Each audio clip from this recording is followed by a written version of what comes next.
Warning, the following episode of Blackwell Podcast contains hella spoilers for Life is Strange.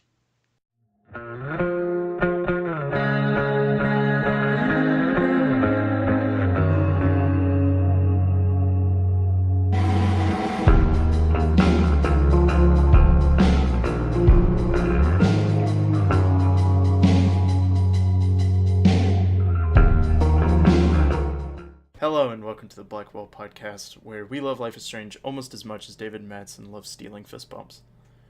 I am Zach, and with me I have Jamie. Hello. Joey. Heyo. Aaron. Heyo. And Sean. Hey! And today we are going to talk about the rest of episode 1 of Before the Storm. Awake, right. Yeah, boy. Let's get right into it. So, we talked about a fair portion a couple of weeks ago. So we're going to jump right back into it. Talk about, hopefully, the conclusion of this episode. Then talk about some housekeeping at the end. Yeah. Sounds like a plan, right? Yeah, sounds good. Yeah. So we did the first part of this episode live. It was our first actual podcast episode live that we've done live. We've done some live streams before, but never an actual episode. But this time, are we live?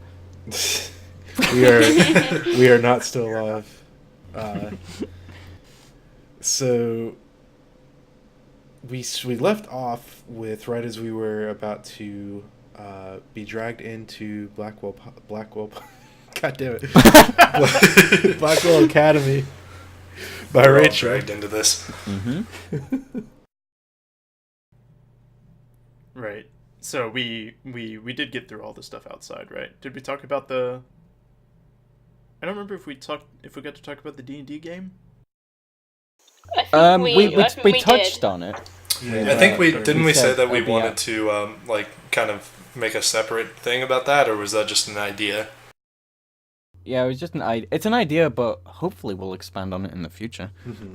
Yeah. So there'll be that. I think we Hashtag touched on almost Calamestia. everything. I know I definitely talked about my sweet girl Steph. Right, yeah. I think we probably covered everything. So yeah, I think we're good to start. Yeah. We like Steph. Blackwell interior. With Michael Keaton. Michael Keaton. My boy! Batman?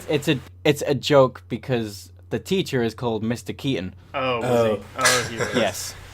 I got you. I do love Mr. Keaton though. He's better than Jefferson. Definitely. I mean, really any cool... teacher is better. I saw it online. Maybe it was the Life is Strange subreddit. Somebody pointed out that the entrance to the acting class drama is right on the other side of the set of double doors by Jefferson's office. Jefferson's office. Oh, sweet. They showed screenshots from season 1 and season 2, and right on the other side of those double doors you can see a flight of stairs, and that's what's right outside of drama class. Oh. Huh. Nice. Damn. I haven't had time. I've been wanting to. I just haven't had the opportunity to go back and compare season 1 stuff to Before the Storm, and like I said, I know it's not, but it would be really, really cool if some of the things that you do in Before the Storm are kind of retroactively put into season 1, the different taggings and stuff if that. Oh yeah. Oh man, that would be so good. That would be cool. Yeah. As far as layout though, I think it's really, really I didn't actually compare them side by side, but it's pretty spot on. Yeah, the important thing is that if the player feels back at Blackwell, which it definitely did for me. Oh yeah. I'm assuming for everyone else as well. Yeah, it does definitely feel like Life is Strange. That's probably the best thing that Before the Storm. It does a lot of really good things, but that one was really important, and I think Before the Storm still captures the same kind of vibe. that season 1 laid out. For sure. All right. So we are inside. Yeah, we're inside. Rachel shows off her dress a little bit, gives the cheeky wink. Oh, this is like a tiny thing. This is not even relevant. It's just something that I love. When Rachel goes to pull Chloe in, she obviously puts like her arm around Chloe's waist, and Chloe like visibly looks down at the arm around her waist. I'm like, oh, I love you, you cutie. It's just so good, so pure. Oh, Chloe. That is one thing that I think Before the Storm does very well. I think all the animations, across the whole front of like the game are so much better. Mm-hmm. Yeah, and the really good. like everything from the mouth movements to like just the general like what do you call them, rigging of the characters. I think that's the technical term. It's pretty fluid. I was impressed. It's the engine that they're using where they had like sliders, like emotion sliders. Storyforge, right? Oh, right. I can't remember if Storyforge was the scripting tool or if it was like the whole deal. I have something on Twitter about it. I can't remember. I think it was Webb. He like gave me the deets. Let me quickly check. Yeah, whatever it was they used. The whole game, I think across the front, like Before the Storm, it for the most part looks like season 1, but there's a lot of like little minor little things like just like animation and like faces and stuff that all together make the game look like a lot better, I think. Yeah, no, Webb said Storyforge is our tool set. It includes Playwright, which is our scripting tool, and Storyteller, which is our digital film set. Okay. So Storyteller is the part with the sliders, and Playwright is the scripting. Got it. Nice. But yeah, I remember saying like I want to get my hands on that and just crank those sliders up To max. Yeah, same. Monster Factory. It's like complete overreactions of everything. I need it. There's something I really love about editing player models. I'm kind of going a little bit on a tangent, but I really love like making the eyes explode out of their head and move the lips up. Like To in show the Sims. gums. Yeah. Don't do it to Life is Strange characters though. They're freaky. Yeah, I've seen that a few times. I want somebody Deck 9 to show me all of the Before the Storm cutscenes that have David in them, but crank all of David's sliders is not David's actually go through. David Stetson. That would be beautiful. I really hope that happens now. Okay, so the fist bump scene with just a really sad David, and then play the Curb Your Enthusiasm. He like slowly zooms in on his face. okay. Anyway, so yes. So they're talking about a play. I can't remember what the play is, even though we said it just before we went live. The Tempest. What the Mist, the Tempest. The Mist. The Tempest. I've never heard of this, so It's Life is Strange teaching me about everything. It's an old Billy Shakes gig. Many moons ago, I performed a scene from The Tempest many moons ago. Oh boy, just one? Just one, yeah. It was like some activity I was doing in my class. Who'd you play? I played. I really should know the characters better, considering I am studying acting. But I played I think it's her dad, the wizard guy. I don't know what his name is. Merlin. That's pretty cool, though. I mean, if there's anybody, if I got to play somebody in a play, I would want to be the wizard. Yeah, same. I mean, Any wizard's a good wizard, to be honest. Prospero. yeah, Is that? yeah, that was me. I mean, I think he was a wizard. I just don't know. Yeah. Where the sorcerer Prospero, rightful Duke of Milan, plots to restore his daughter Miranda to her rightful place using illusion and skillful manipulation. That was me. I'm learning a lot today. I read The Tempest back in high school, but I don't think I retained any of it. Yeah, I want to say I read through it as well, but I remember character names, but nothing else. So maybe I did read through it, or maybe I've just like heard the names here and there. Okay. Yeah, I never read it. So, in this scene, we get the return of probably one of the trying to be cool but not really cool people, and that's Hayden. Because he says really, really weird lines, like in every instance that he's in. But I honestly can't remember what the line was, unfortunately. But this definitely beats the season 1 line with oh no, what is it? Dank OG Bud. Yeah, Danko G. But for some reason, I was thinking of like Owen Wilson describing skateboarding moves. Wow. Deep cut. Yeah, front salad, back salad, front blunt. I do a good Wilson impression. I've got a video of it on my phone, so I'll send it to you guys later. Oh, that'd be great. Put it. We'll put it at the end of the video. No, we won't. No, please don't. There's too much work. It will be the Owen Wilson cast, or we'll just do Owen Wilson impressions for the whole thing. Wow. Wow. My favorite is the John Wick, but every gunshot is Owen Wilson saying "Wow." Yeah. Anyways. Anyway, Maybe we can put some stuff up like that for our patrons. Some like behind the scene goofs and gaffs. Oh yeah. Like me messing Yeah. with the intro. That'd be a good one. So Hayden has a habit of forgetting his lines, even though he was supposed to be off buck 2 weeks ago. What a boy.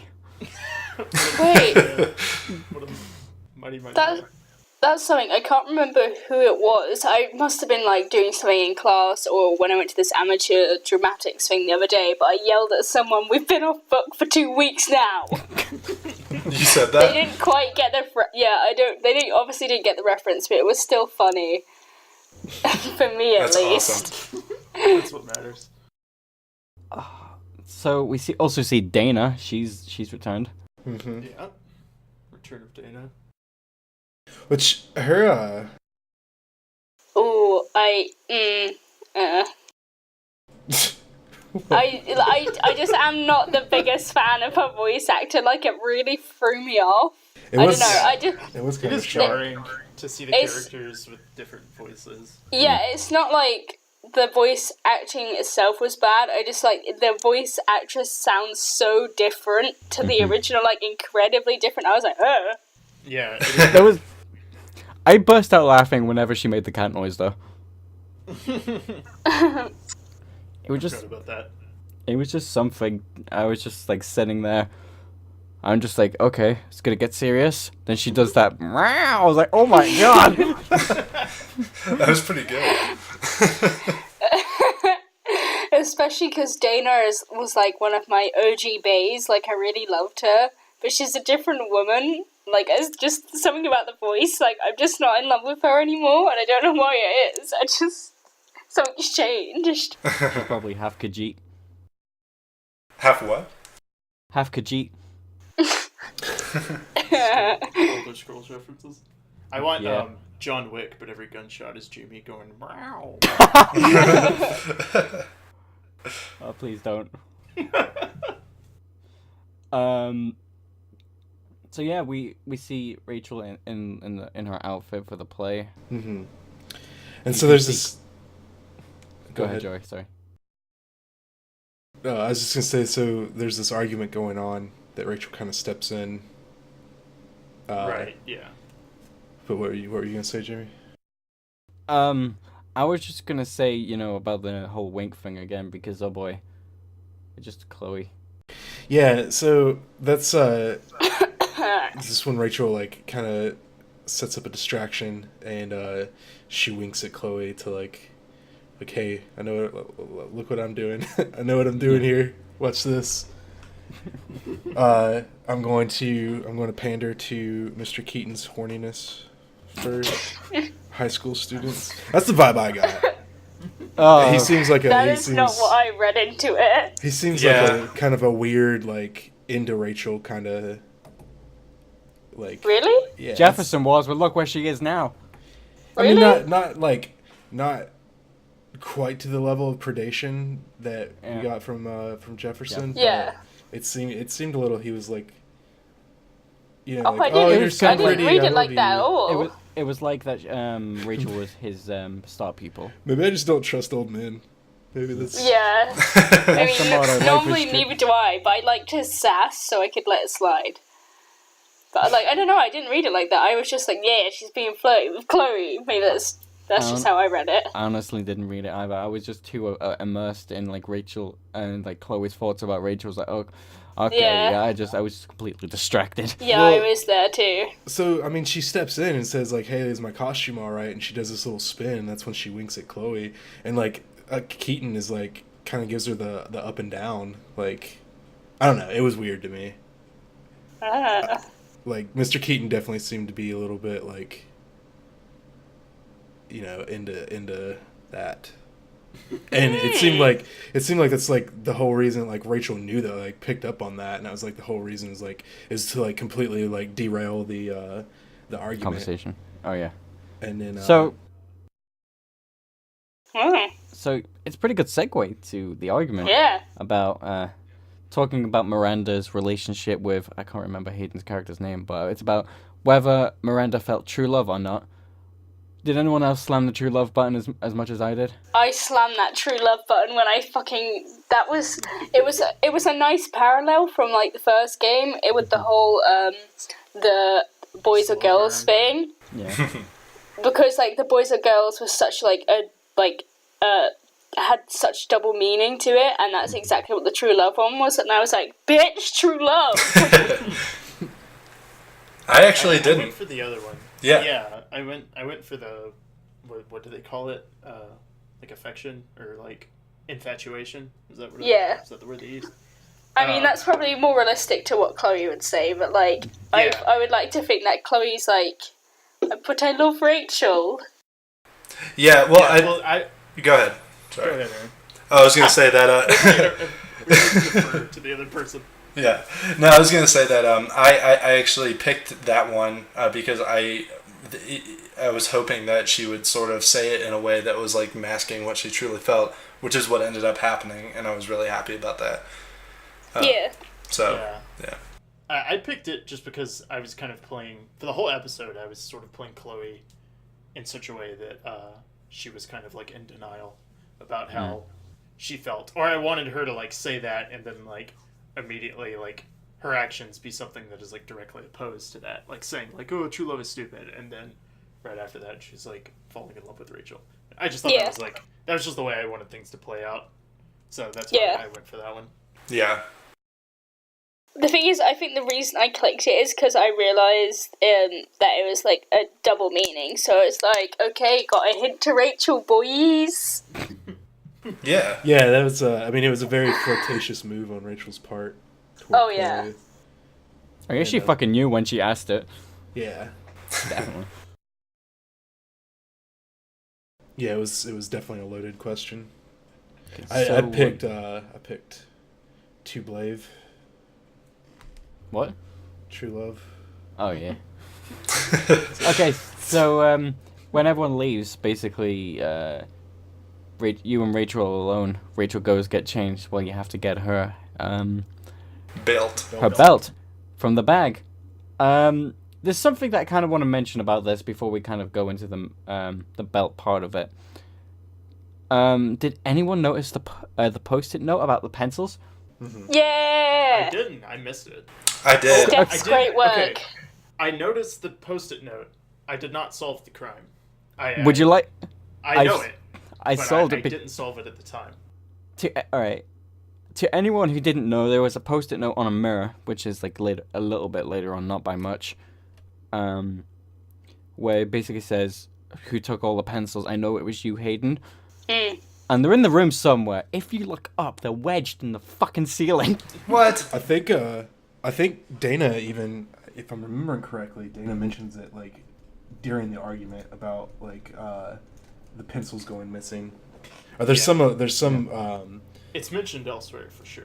Yeah, there's also like another note from Steph. It's like pencils only for Steph or stage manager. Right. But I was thinking like before you even go back into the changing room, there's another like so like something is said, or there's some you can read something that says talking about the pencils missing. Yeah. Yeah. But Still yeah, can't they're all believe like in the, is it like in the corner of the room, and they're all like wedged in Yeah, the ceiling. How would... I know Hayden is meant to be strong, but how the hell did he wedge them in the fucking ceiling? Oh, you've never seen that trick? You just No! It needs to be nice and sharp, and you flick it up into the ceiling, and if you get it pointy end up, it stays up there. You had a wilder high school life than I did. One of I was in this graphic arts class in high school, and one of my classmates, he was a freaking trip. I loved that guy. Anyway, he would do that shit with X-Acto blades. Whoa. X-Acto knives. It was just like, That's fucking dangerous. yeah, it's like, man, come on now. Those are freaking. But he If would a pencil falls on you, that's no big deal. But I don't want that falling on anybody. No, those he things would are no get him joke. like stuck up in the ceiling. And, Wow. I once he saw was- somebody cut off part of their finger with one of those. It's Oh, not no. pretty. I used so when we got done, this is a little tangent here. When we got done with assignments or whatever, we'd have to like clean the printing presses, and I would always get my work done like super early because it was a really easy and dumb class, and so I just like get it done, and then the teacher came up to me one time and he was about to make me clean the printing presses because I was done. So I grabbed 3 X-Acto blades and put them in between my fingers. And I was just like, "Look, Mr. Wilkins, I'm Wolverine." And he just he shook his head and walked off and went over to someone else and made them do it. So it worked. That's a beautiful story. I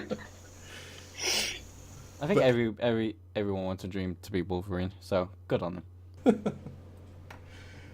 Anyway, Back to belts. So there's a if you go behind the chalkboard, there's some back and forth written back there, and Right. Obviously, Victoria. yeah, Victoria's arguing with Rachel. Mm-hmm. It's Yeah. a few other people, right? Isn't Yeah. Yeah, who's the other person? I was Steph, trying to think. maybe? I don't think it's I can't Steph. remember. But I know Rachel and Victoria were definitely involved. Yeah. And you can intervene as well. Mm-hmm. Did you guys intervene? Of course. It damn right it did. Yeah, I think that's one of the tagging. Yeah, I believe it is one of the collectible tags. It is not. Oh, it isn't? Really? No, one of the other one is in the room, like where the mirror is. I think you have to like sign it on the wall or something on one of the posters. Well, this Yeah. one. It's the nerd club or whatever. Yeah, you had to. Yeah, I tried because I was looking for like that one in that room, and I did that graffiti, and it didn't count. So I was like, okay, it must be somewhere around here. And then I just walked around and I found it on the wall. I was like, oh, okay, it's a bit weird. This one counts. It has consequences, right? If you intervene. Yeah. Yeah. So that might be why they don't. Yeah, count it because the other ones don't matter. Mm-hmm. Yeah, maybe that's what I was thinking of then. Because I remember like getting some sort of notification when I did it, but I guess it was this action will have consequences. I don't know about so, you guys, yeah, but I've been we kind of found- like racking up my consequences. Like before, in season 1, obviously you could rewind, but now it's just like everything has consequences. I was like, well, I'm in this deep. I mean, everything's probably gonna go to hell anyway. So.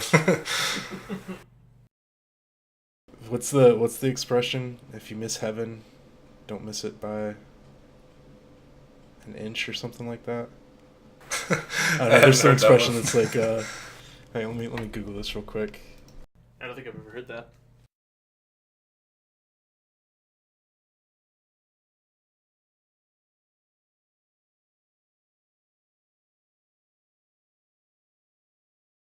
Okay. Well, anyway, basically the gist of the saying is like, if you're going to, maybe I heard it in a rap song or something, so maybe it's not an expression, maybe it's just a lyric. But the gist of it is like, you know, if you're not going to heaven already, like, do it up. Enjoy the fall. Yeah, YOLO it up, I guess. So like, it's like, if you're gonna miss heaven, don't miss it by whatever. Miss it by a lot. Anyway, sorry. So you get the belt from the bag. You see some interesting stuff in there, like a picture of Rachel and her dad. Right. What else was in the bag? I think that's it, right? Yeah, I think that's it. Yeah, I don't remember anything else. Because I know that was like an important plot point. So you get the belt, you walk into the room. Alright. You have two options here. You either throw the belt over or you hand it to her. So which one did you? I handed it to her because I wanted to see Chloe be really awkward. And Yes. Yeah.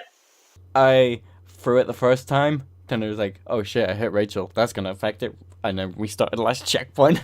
I just threw it over. I wanted Chloe to play. I kind of got the vibes that like Before the Storm Chloe is like a bit of an awkward dork at this point. Oh yeah, she totally is. Yeah.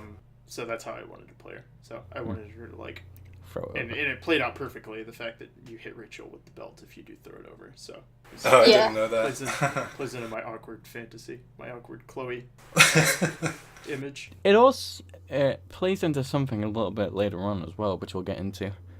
But what did you do, Aaron? Oh, I gave it to her. I went around. Alright.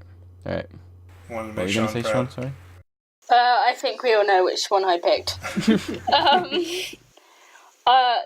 No, I was quite happy with it because I didn't realise Rachel was going to be, like, half naked. To be fair, she was getting changed, but, like, I didn't really want to throw a belt at her because that's kind of weird. And, like, if it was my friend, I'd expect them to bring my belt to me because it's only, like, getting changed. But I didn't realise she'd be, like, half naked. I was like, whoa, okay then. And Chloe obviously felt the same way, and I was like, yeah, boy. I was like, this is the gay content I came for. Okay, so you hand the belt, and then Rachel gets changed, and you start talking. And she said, let's get out of here. Then you fucking do. Right. She offers to Oh, wait. cool for the rest of the day. Wait, actually, just something, a little thing. I don't know what options you guys picked, but if you've got the scar, Rachel can also offer to cover it with makeup. Oh, and yeah. That's a cute little scene. I did not. That's cute. I didn't Yeah. get that because I ran like a bitch. Yeah, I did too, but my brother didn't. Yeah, I got the scar. And, yeah, I did the makeup, too. I like that. That's real cute. I never knew that until just now, so that's awesome. Yeah, I forgot about So- that. This scene coming up it's really good for their relationship and bonding, and it's the train scene. Oh, man, Where there's- yeah. So, I think it's also really good for some possible foreshadowing. Mm. Oh yeah. Maybe some future episodes. Yeah. So there's a graffiti challenge in the train. You just go around back. You got to move the box out the way first, Yeah. and then you sign it. Which I love. I- It's, like, so adventure gamey to do that. Oh, like, yeah. you have to move a box to do something. I don't know. I just, that, like... Sliding box puzzles. Yeah. So you sign it, and then you're talking about small talk, and I'm assuming everybody knows about the nice Rachel we're having.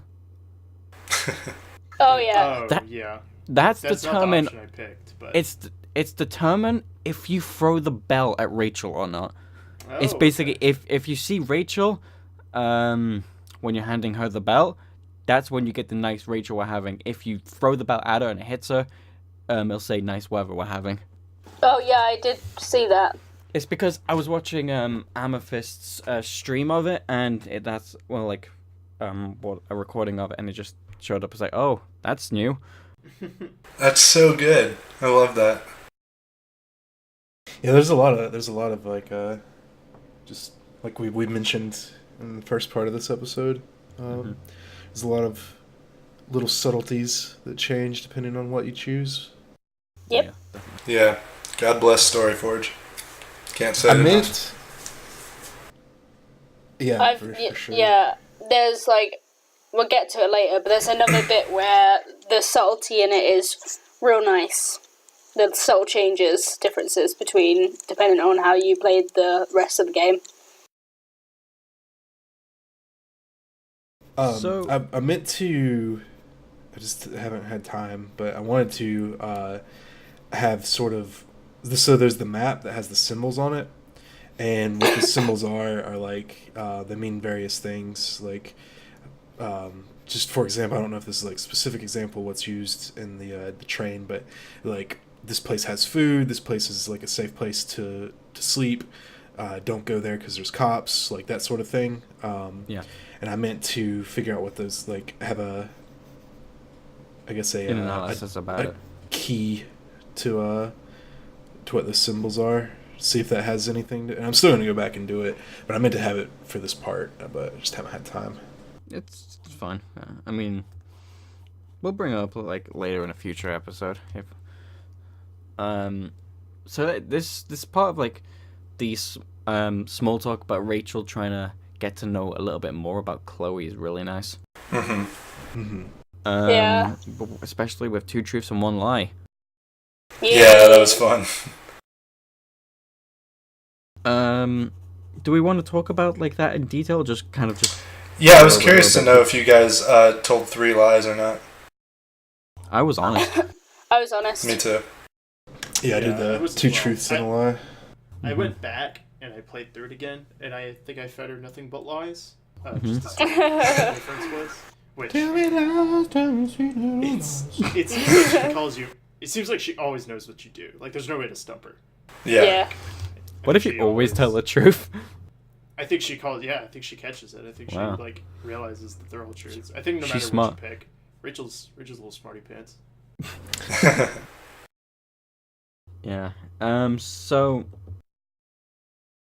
it's interesting. I can't remember like offhand what her answers, like her 2 truths and a lie. I know one of them was she was born somewhere and raised and moved to Oregon. There was another one where she was a Leo. I know that one was true. Are you talking about Rachel? Yeah, Rachel says it's her star sign, where she's from, and what's the other one? She's ambidextrous. Oh yeah, that yes, that's it. So it was the She was born in California. That was the lie. Right, because she says she's from New York, but she's from Long Beach. Yeah, she's from California. That's California what girl. she says. Hella. You know what Katy Perry says about them? The land Okay. You're right there. The land of hella. That's where she says hella.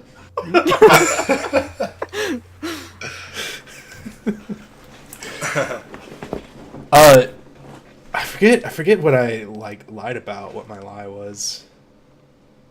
I can't remember. My allergy was allergic to cats. Yeah. Mine was I'm in a all girls cover band. I think that was the one I picked. Yeah, that sounds familiar. I'm getting them mixed up between the one I picked in my first playthrough or one of the lies I picked when I played through it. One of them is she tells a story about punching a girl so hard she breaks her wrist. I think that's one of the possible lies. I think it was because of a Yoo-hoo. Yeah. I think I read that like an hour ago. Yeah. She claims that a girl took her Yoo-hoo. She punched her so hard she broke her hand. Yeah. That would have been great. My chocolate water.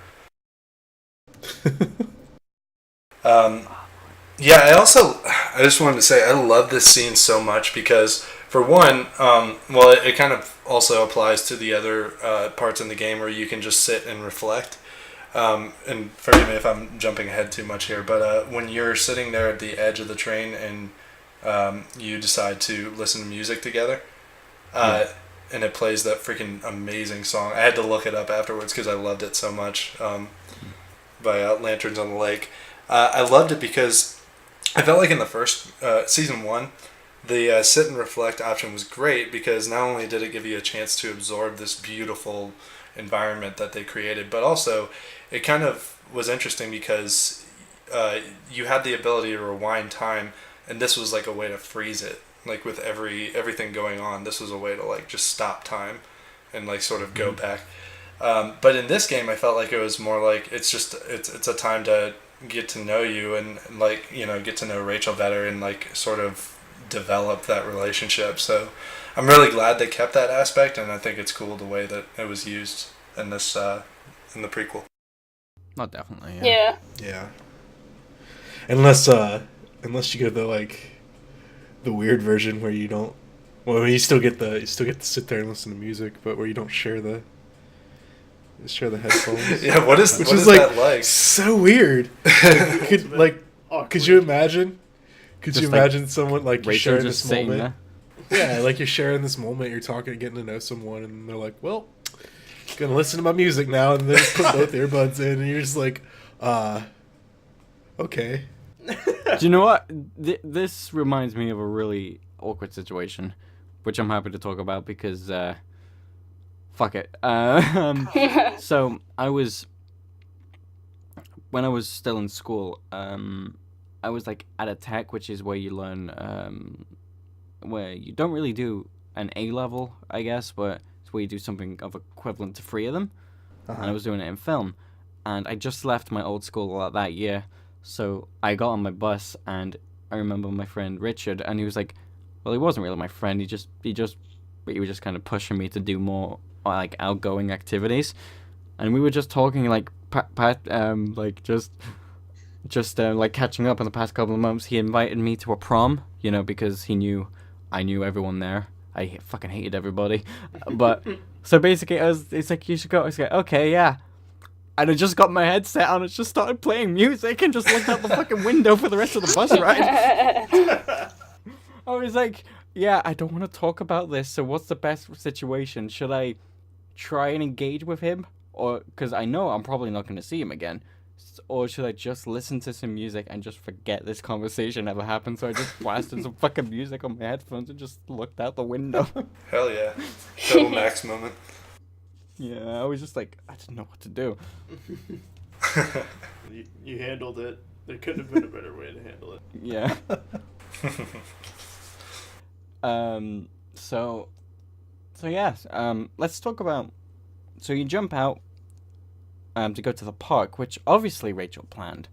Yeah. Which we can, but because we're talking about full spoilers here, because she saw a message for her dad where it's like, meet up at this park at this time, so that's why Rachel wanted to get out there and try and bust him. Right. Which ultimately worked, which is why she used the viewfinder. Okay, that just pieced in my head right now. Okay. Yeah. So basically you have to go around and find a quarter, which is... I have a complaint about this. Okay, go ahead. My complaint is not actually to do with the quarter or anything like that. It's when Chloe takes the nail file off Rachel. Mm-hmm. Okay, so she uses it to get this dedication plate, which I don't care for because it's a Prescott one. Yeah. But she then throws it onto the ground, and my instinct was, hey, that's Rachel's, pick it back up.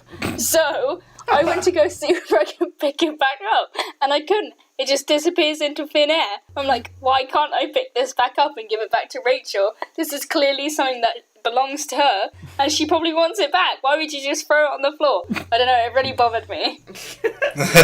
No, it's part of nature. Yeah. It's just look at the Aqua Teen Hunger Force explosion. Whenever they like throw something, it just explodes. Yeah. That's so It just bothered me. But there is a good moment here, Sean, which you gotta admit, and it's the text from Victoria. Oh, yeah. Kind of makes up for that. True. So, Oh. do you only get this text if you messed with Victoria back at the... Oh, you still get a message from Victoria nonetheless. It's just how angry she Yeah. is. Okay, yeah. Because I didn't mess with her. So I didn't get like an angry text. I do remember getting a message. Yeah. But yeah, I don't remember it being like the one that everybody brings up. Just because I didn't mess with Victoria. I just left her alone. Yeah. I messed with her. She says something along the lines of like, I know, fuck you, really. I know what that is. And then she tries to call Chloe a cunt, but calls her a cunson because of tin tin. is SN. Yeah. And I then love how- fucking Chloe corrects her spelling. I'm like, yes. Yeah. I never knew Chloe to be the actually people of the internet, but I'm so glad she is. Same. So basically, you can explore a little bit here, where you can do the graffiti on the statue. There's a little bit which kind of plays in a little bit later, which is you can overhear a conversation between a couple and a car, Right. which plays in a little Which bit. do you need to? Yeah, you like. It helps with the backtalk challenge later. Oh, I Yeah. didn't do that. I That was something you could do. I will admit, it took me a frustratingly long time to figure out what to do about the quarter. Like Yeah, I me too. went eavesdropped on the couple, talked to them,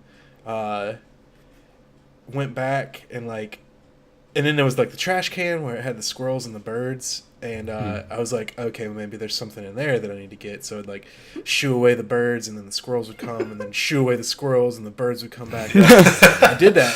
I did that for like that. 4 or 5 times because I was like, Yeah. what am I supposed to do here? I really thought there was going to be something inside the trash can or something like that, or there'd be something. That's why they were all swarming around it, so I kept going through that routine, and then I was like, okay, it's never ending, I need to go do something else. Yeah, I think I did it twice each, and I was like, okay, I'm done with this. I didn't even know about that. I just kind of walked to Rachel's like, I don't know what to do. Well, I had to explore everything this time because I feel like in my first playthrough of Season 1 I missed so much, so I didn't want that to happen this time, and it's a fun little stupid thing. Yeah. So, when you get the quarter and you basically go to the other viewfinder, you play Rachel's little game, where it has the best character in the game, Grill Dad. Grill Oh, Grill Dad. Grill Dad! I want the adventures of here's my quota of mentioning him once per episode, but the adventures of Grill Dad and Hot Dog Man. I think Yeah. I think Grill Dad is Hot Dog Man. He was just in a freak barbecue accident. Origin story. Yeah. Or Grill Dad is the arch nemesis of The Hot arch Dog villain. Man. Yeah, that's He what just wants to fry him. Yeah, wants to grill him. And That's what would happen if Sam Raimi directed Life is Strange. Yeah. You see, I was thinking, fucking knowing Sam Raimi, he'd probably do it. So basically, Hot Dog Man and Grill Dad's origins happen on the same fucking night. Yeah. Grill Dad is played by Bruce Campbell. Yeah. So I was thinking, I don't know why this came to me, but I was just sitting in bed in the middle of the night trying to get to sleep. I was like, what happens if Grill Dad was doing a barbecue when he got struck by lightning? Would he then become Hot Dog Man, according to science? Because the flame of the barbecue, as well as the amount of hot dogs, as well as the lightning, would cause it to somehow merge with his DNA. It's possible in some universe He that... has to eat a radioactive hot dog. Yeah. He becomes Hot Dog Man. He accidentally microwaved it for too long. Or it's like the whole Bruce Banner Incredible Hulk thing. If You don't like me when I'm Hot Dog? Yeah. He When he transforms gets really into Hot hungry, he Dog turns Man. into Hot Dog Man. Yeah. That's my secret. I'm always hungry. Anyway, so you have a little fun improv game with Rachel. Oi, oi. Where you just have some laughs really until you make fun of Rachel's dad for a little bit too long, and she gets a bit pissy. Yeah. I mean, Well, I don't know if that's what she was upset about. I think she was just upset about the fact that her dad was present. Yeah, I Yeah. don't think it's so much okay, this is normal. This is fine. Okay, now you're taking a little bit too far, Chloe. You're Now I'm saying- upset about this whole thing. You're Yeah. saying mean things about my dad. yeah. So basically, she says, "Okay, let's go. Let's get some alcohol." Ben's like, "Oh, I don't know where, but you're Chloe Price." I was like, "Okay, so." Right. But you What's eventually see the wine bottle. So what was that? Jack? That whole scene sort of plays into. I think that dialogue exchange kind of plays into the whole idea that I know a lot of people are talking about.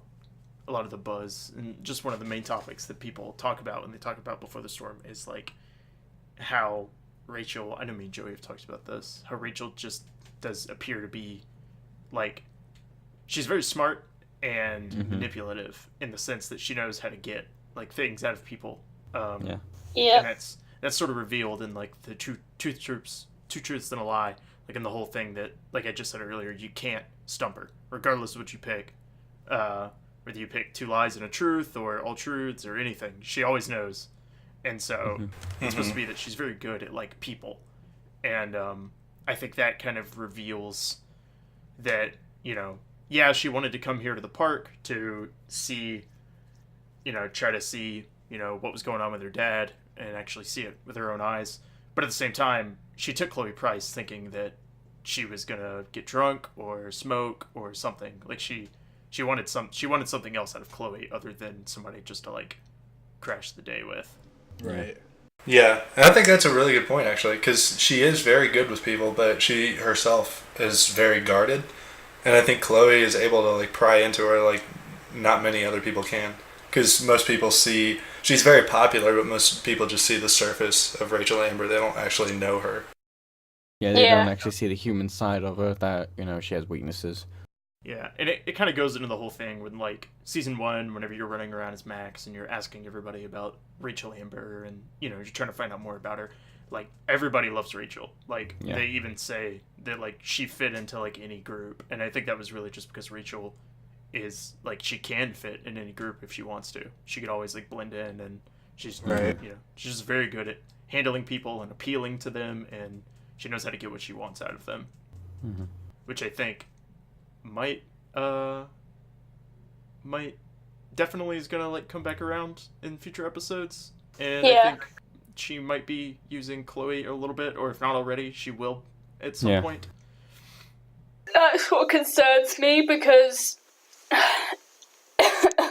like, as much as I love the idea of like them having like a romance, like I just keep thinking about the fact that we know that she ends up getting with Frank, so she either cheats on Chloe, or she like knows that Chloe likes her and is like sleeping with Frank behind her back. Whatever, I don't care.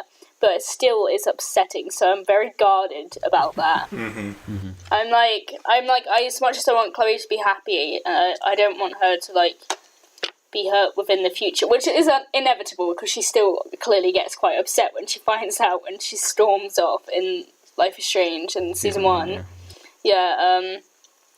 But yeah, that makes me feel like a bit like every time I remember that, I feel a bit suspicious of Rachel.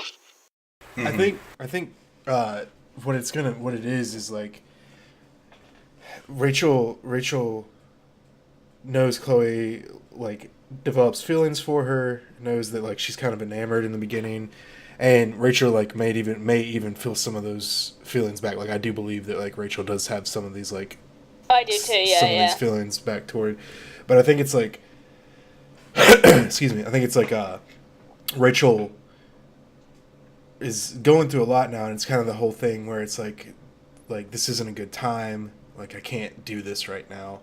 And I think probably what more so it is, at least in my head, is because of Rachel knowing how Chloe feels toward her. It wasn't so much in like her, you know, hooking up with Frank or whatever.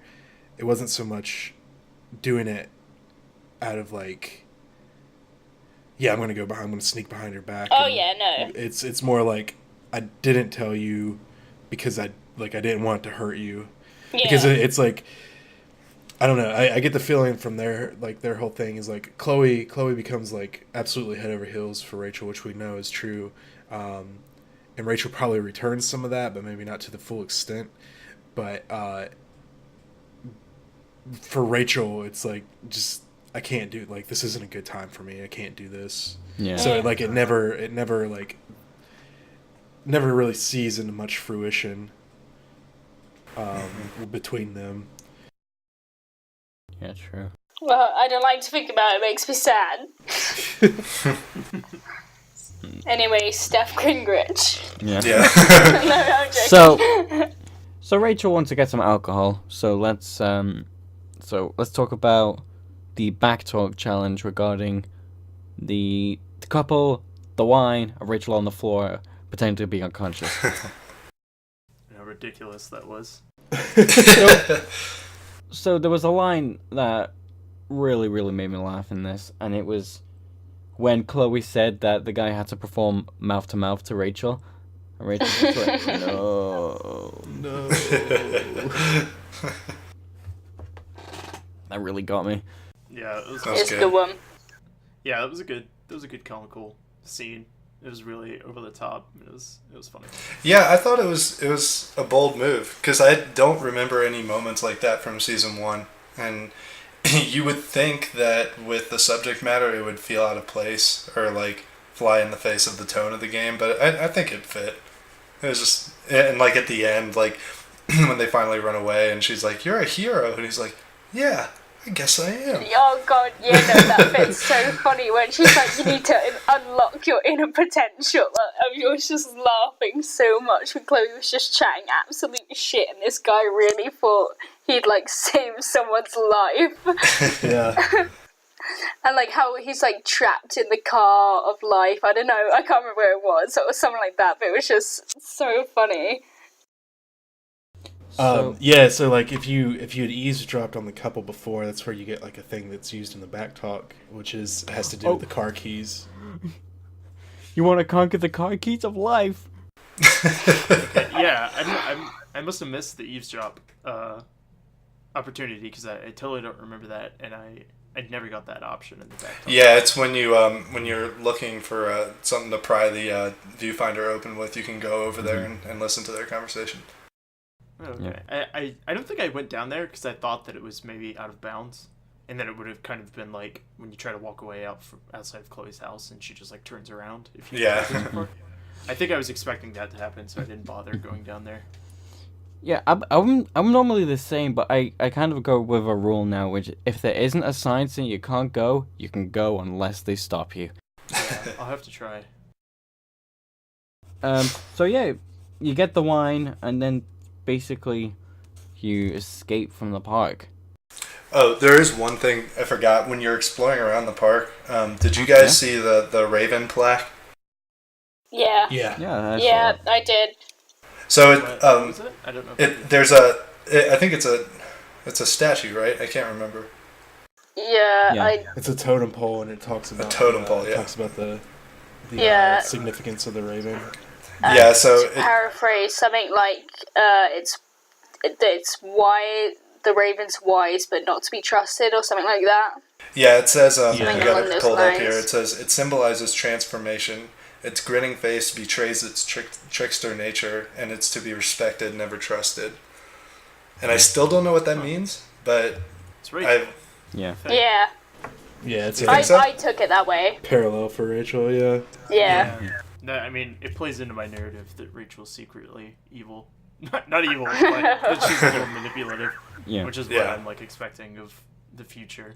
Yeah, she's definitely a trickster. Definitely. It kind of or she reminds me a little bit of Sherlock Holmes. From the BBC series, because he'll do almost anything just to prove a point. I'm not. Should I give a spoiler here about Sherlock? yeah. I mean, I personally don't care. Yeah, I mean, All right, what's so the, go ahead. okay, so this is he needs to get to the top floor of a building, right? I've watched it also. So It's not a spoiler. he's been dating a girl for about 6 months. He's been pretending to, because he knew she had access to that tower. So he basically has a ring, pretends to propose to her over the webcam, like over the security camera, just saying, I can't really do this in person. So he gets up. That's how basically he faked a proposal just so he could get to the top floor of a building. Wow. So he just like want to make. cuts through, like he's sort of irreverent in that way. He just like does whatever he needs to get the job done. Pretty much, yeah. As a disclaimer, I just want to say I'm not like. It sounds like we're hating on Rachel Amber, but personally, like, I don't hate her. I very deeply love her. I just don't fully trust her. Well, I actually wanted to ask you guys at the end of the episode, like, what your general thoughts on Rachel are. So we can get to that. But yeah, I'm really interested to talk more about her just as a character. Oh yeah, definitely. We'll definitely do that sometime in the next week or so.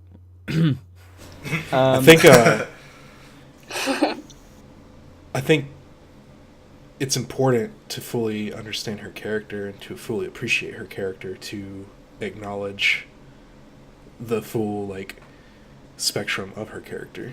Yeah. Mm-hmm. Yeah. You know, we definitely need to see both sides here.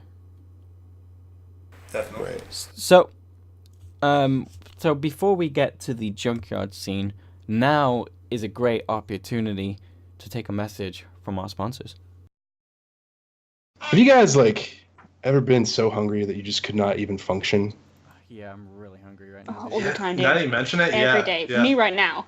Yeah, I'm pretty hungry too. As Like, a uni student. Mm-hmm. Yeah. Well, you bring up a good point, Sean. As a uni student, like, money's tight. Yeah. But there's actually, I know where you guys can go. We should all go. Great food, lots of it, not very expensive. Two Whales Diner. Yes. They have some of the best burgers in town. It's ranted and raved, and I'm a vegetarian, so I can't personally speak for their burgers, but the reviews speak for themselves. 5-star. You know, Joey, their Belgian waffle is to die for. Oh yeah. Absolutely. Yeah, and I heard the waitress is a lovely woman. Very The sweet. waitress that That's was just very- Yeah, the music in there is great as well. They got a nice jukebox there. And, going back to the whole thing, if you don't have a lot of money, but, you still want some cheap eats, tell them we sent you. Tell them Blackwell Podcast sent you. And for a limited time, up until October 11th, you'll get 10% off any single item. So that's, again, Blackwell Podcast. Just tell them we sent you. Yeah. 10% off any single item, whether it be Offer valid at participating locations. Beans. anything. Tell Joyce we said hi. Yeah, just tell them we said hello. So make sure you go to Two Whales, let them know we sent you.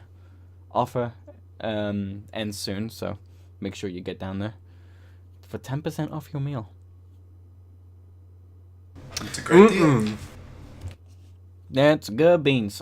Anyway, let's talk about probably one of the heavy hitting scenes of the game, which is the junkyard. Right. Which I never thought I'd say again because of season 1, but fuck, every time I go to the junkyard now I get anxious. Yeah. So there's one thing before we go to the junkyard, we see Rachel when she gets angry. We see that, and this is like what Chloe brings up in the junkyard. Rachel is like, she's very like she has like pretty bad temper, and like she's pretty quick to destroy shit, which is like the whole reason why Chloe goes on about the bat. Did you see the parallel in the beginning of this scene between this and season 1? Oh, yeah. The walking on the train tracks. Yeah. It made me sad. Then again, what moment of Life is Strange doesn't make you sad, Sean? What's the difference? Is like Rachel walking in the train tracks or something?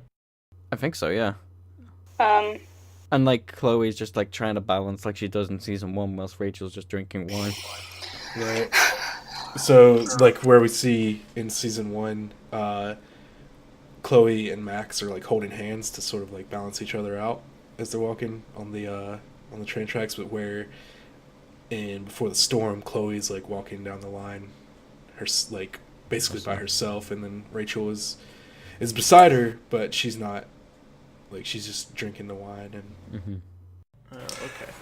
Which is cool because it reminded me of, I think it was Amethyst did cosplay with somebody else as Rachel, and it was like very, very reminiscent of that.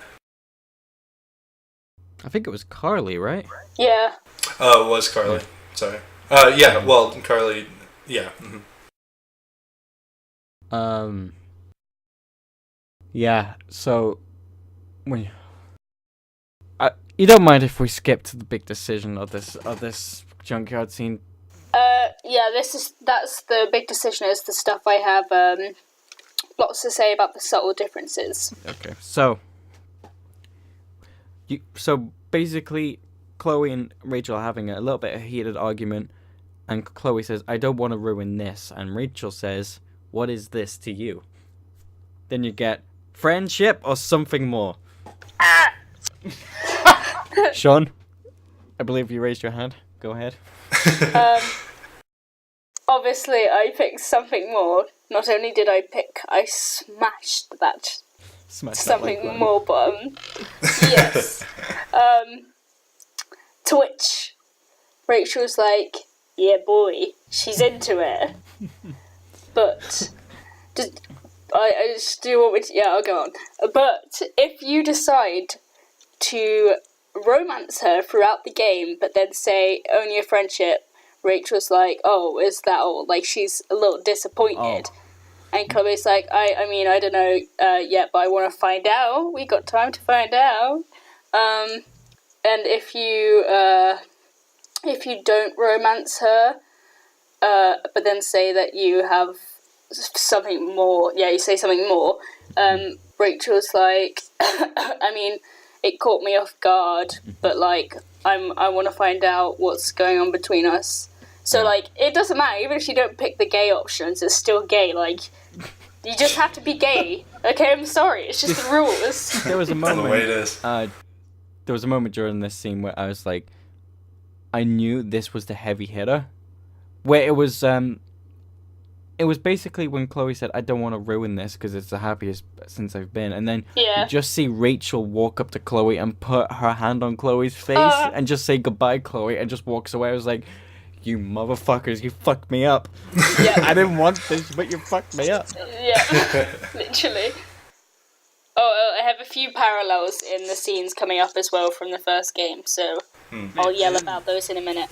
I didn't realize this part could like play out so differently depending on like your attitude towards Rachel up until. Yeah, me neither. Because I played it, and I kind of picked mostly like the friendship stuff, just because the way I went into Before the Storm, the way I was planning on playing it is, I didn't want to like buy into the whole love at first sight thing, which is part of like why I picked that option for Chloe, and I wanted it to be like more of a slow burn, and it like happened in like episode 2 or 3. But so I picked just like the friendship option, and Rachel just like basically is like, she's like, I can't have this, I can't have anything to do with this right now, and she like leaves. And then I went back in collectible mode, and I picked the other option just because I wanted to see what would happen. But I didn't really. Sean, you said that like Rachel's into it if you pick it. Yeah. I guess if you've been treating her that way up until that point. But since I had been like treating her mostly as a friend when I picked it, Rachel was like totally not into it. And she was like, no, this is way too much. This is all happening way too fast. She's like, I don't want to have to do with any part of this. And she leaves. And there was no like walking up to like touch Chloe's face or anything like that. Yeah, I wonder how many variables there actually are, because I feel like my memory is failing me right now, because I remember in the initial like demo they released, I think that's where they select friendship, if I'm not mistaken. Yeah. So I didn't want to do that, so I selected something more, and I think it played out like Rachel was like basically like agreeing, saying like, I feel this too, but I can't right now. Yeah. So I don't know if that's what you got, Sean, but yeah, that's what I got. Okay. The variables also like relevant at the end, like depending on what choice you pick. When you're like having a chat with Rachel, so say like if you just don't romance her and then say that you have feelings for her, Rachel's like, and you said you have feelings for me and it caught me off guard, is all, I could have handled it better. And Chloe's like, hey, it's okay, whatever this is, we're going to figure it out together. But then if you romance her and then say you like her, she's like, whatever's going on between us, it's intense and new and awesome. That's the one I got. And then if you romance her and then say it's just a friendship, Rachel says at the end, maybe you just see it as a friendship, I don't know, but I put you on the spot and I could have handled it better. And then Chloe's like, it's okay, I mean it, we have all the time in the world to figure out what this is. I just want to give a really big applause to Kylie and Rihanna for this scene, though. Yeah. My God, it was really well done. As well, Yeah. the writing team did a great job making sure that the dialogue was believable, and yet it was important to the stories, which was great. Yeah, for sure. I'm sad thinking about it. It's the following scene Oh yeah. God, that yeah, really no. gets me. Oh, I Like, forgot Yeah, about that it. that's one- my favorite part of the episode. That one, Yeah. the following scene, really, really fucked me up. So, When playing it, I was not okay. Yeah, do we want to touch on that real quick? yeah, well, so Chloe gets mad because Rachel left and started smashing everything. Camera for Max. Toolbox for David. Kill me. Mannequin for Rachel. You can get an optional photo here if you smash the. Sign. I think it sign. Yeah, the and the paint kiddos, bucket. something like that. Yeah, you have to do the sign first and then the Yeah, paint the bucket. bucket. And There's also a mirror, like a side view mirror. Yeah. Which that part. That part's really good. I missed it, but I went back because you told me about it, Joey. And it's like right when you start, if you turn to your right, there's a car side view mirror that you can smash, and it's really good. That's like, that, even though it's like such a little minor, it's just one of the things you can smash. And I think it like makes that whole scene like so much better because it's like, if you haven't gotten it, Chloe goes to smash it, and then she stops and she sees her own reflection, and it's one of these moments where you can sit there for as long as you want until you decide to hit the button, and then Chloe smashes it anyway. And so it's just like this moment where like Chloe stops, and it's almost like a moment of clarity, and she's like, do I want to do this? Do I want to just like unleash on this junkyard? And then you just press the button, she's like, yep, and she smashes the mirror, and she just goes on her rampage. And I think that part's really good. It honestly, like, it made me fucking weep. Yeah. Because I've been there, you just kind of see yourself, like, and it's just like you're losing yourself and you're watching yourself lose yourself, and it's super fucking intense. Yeah. And it's like this kind of like watching yourself depersonalize as you like, I don't know, like that part, man, I fucking wept through that whole thing. Dude, yeah. Yeah, that part. No, I did too. It just came like so out of the blue, or not out of the blue, but it was so unexpected. I never ever would have like imagined that car would be there, and I'm kind of glad because when I saw it, it was just like, yeah, it's. Are you talking about heavy. William's car? Yeah. Yeah. Also, in the, I don't know if you guys noticed, but in the Let Me Smash bit, that's what I like to call it. That there's You don't mind if I smash? you can She like blue. you can decide to like hit the truck, but I don't know if you guys noticed. Oh, damn but right, I it's fucking Chloe's noticed. future truck, and I was Right. like, hey. Is that? Yeah, so it is. Oh, it is, yeah, and I think we definitely. know. I think the whole like, it's setting it like the whole thing with David, where she's like, "Yeah, I know what the fuck a spark plug is." Oh you yeah, asshole," yeah. is like setting up like, so I think we're gonna see her restore the truck, car. get it running. Because if you see like the episode 2 image for Brave New World, they're in the truck. Yeah, boy. Oh, So hell it's yeah. it's definitely that thing. But we need to talk about when Chloe drops the fucking bat. Yeah, relevant to this part, there's a line in the first game where Max is in the junkyard, and she says, I wonder if Chloe thinks of her dad when she sees all these smashed up cars, and I'm like, don't you dare! And then they fucking did it. Yeah. Cheap shot. Oh, As boy. well as, just quickly, I think it's something everybody already knows about, but, most people got it from even the Before the Storm, like, announcement trailer. But if you didn't realize it, in the junkyard, there's a camera you can smash, which Chloe brings up Max whenever she sees it, because I guess she's just reminded of Max. Yeah, she's like... Camera. But Yeah. that same camera you can find in season 1. Season as 1, Max, and it's all Yeah. smashed up. And I don't think it's scattered on the ground like it is, so maybe it got picked up and moved. More likely, yeah. But yeah, it is a cool little connection between the two seasons. Yeah. But anyway, the more important thing. Chloe fucking bawling her eyes out. Oh, God. So at the end of your rampage, you find William's car. Williams. Yeah, Williams. Yeah. Yeah. Which, I don't know if this is what you were talking about, Zach, or one of you guys, but when I like that, I mean, I didn't like it, but it was cool that they let you be involved in her mourning, in that you actively pressed the smash button on the hood of the car. Oh yeah, that was really. Yeah. It wasn't just an It was really animated cathartic. sequence. Yeah, it was really it was a really cathartic and it was a good moment. Yeah. You see, for I don't know, for me personally, that's a bit that really got me, because I was so down for smashing shit and stuff. But then when it was press the smash button on William's car, I was I really don't want to do this. I was I can't, I just couldn't do it, especially because the whole theme of loss and bereavement and learning to deal with that is very close to home for me. I don't know, there was something that I was can I just not smash now? Can I go and take a nap somewhere? Can I go home? I was I'm good. And then I don't know, I sat there and I was literally so sad. I was no, Chloe, I was please don't make her do this.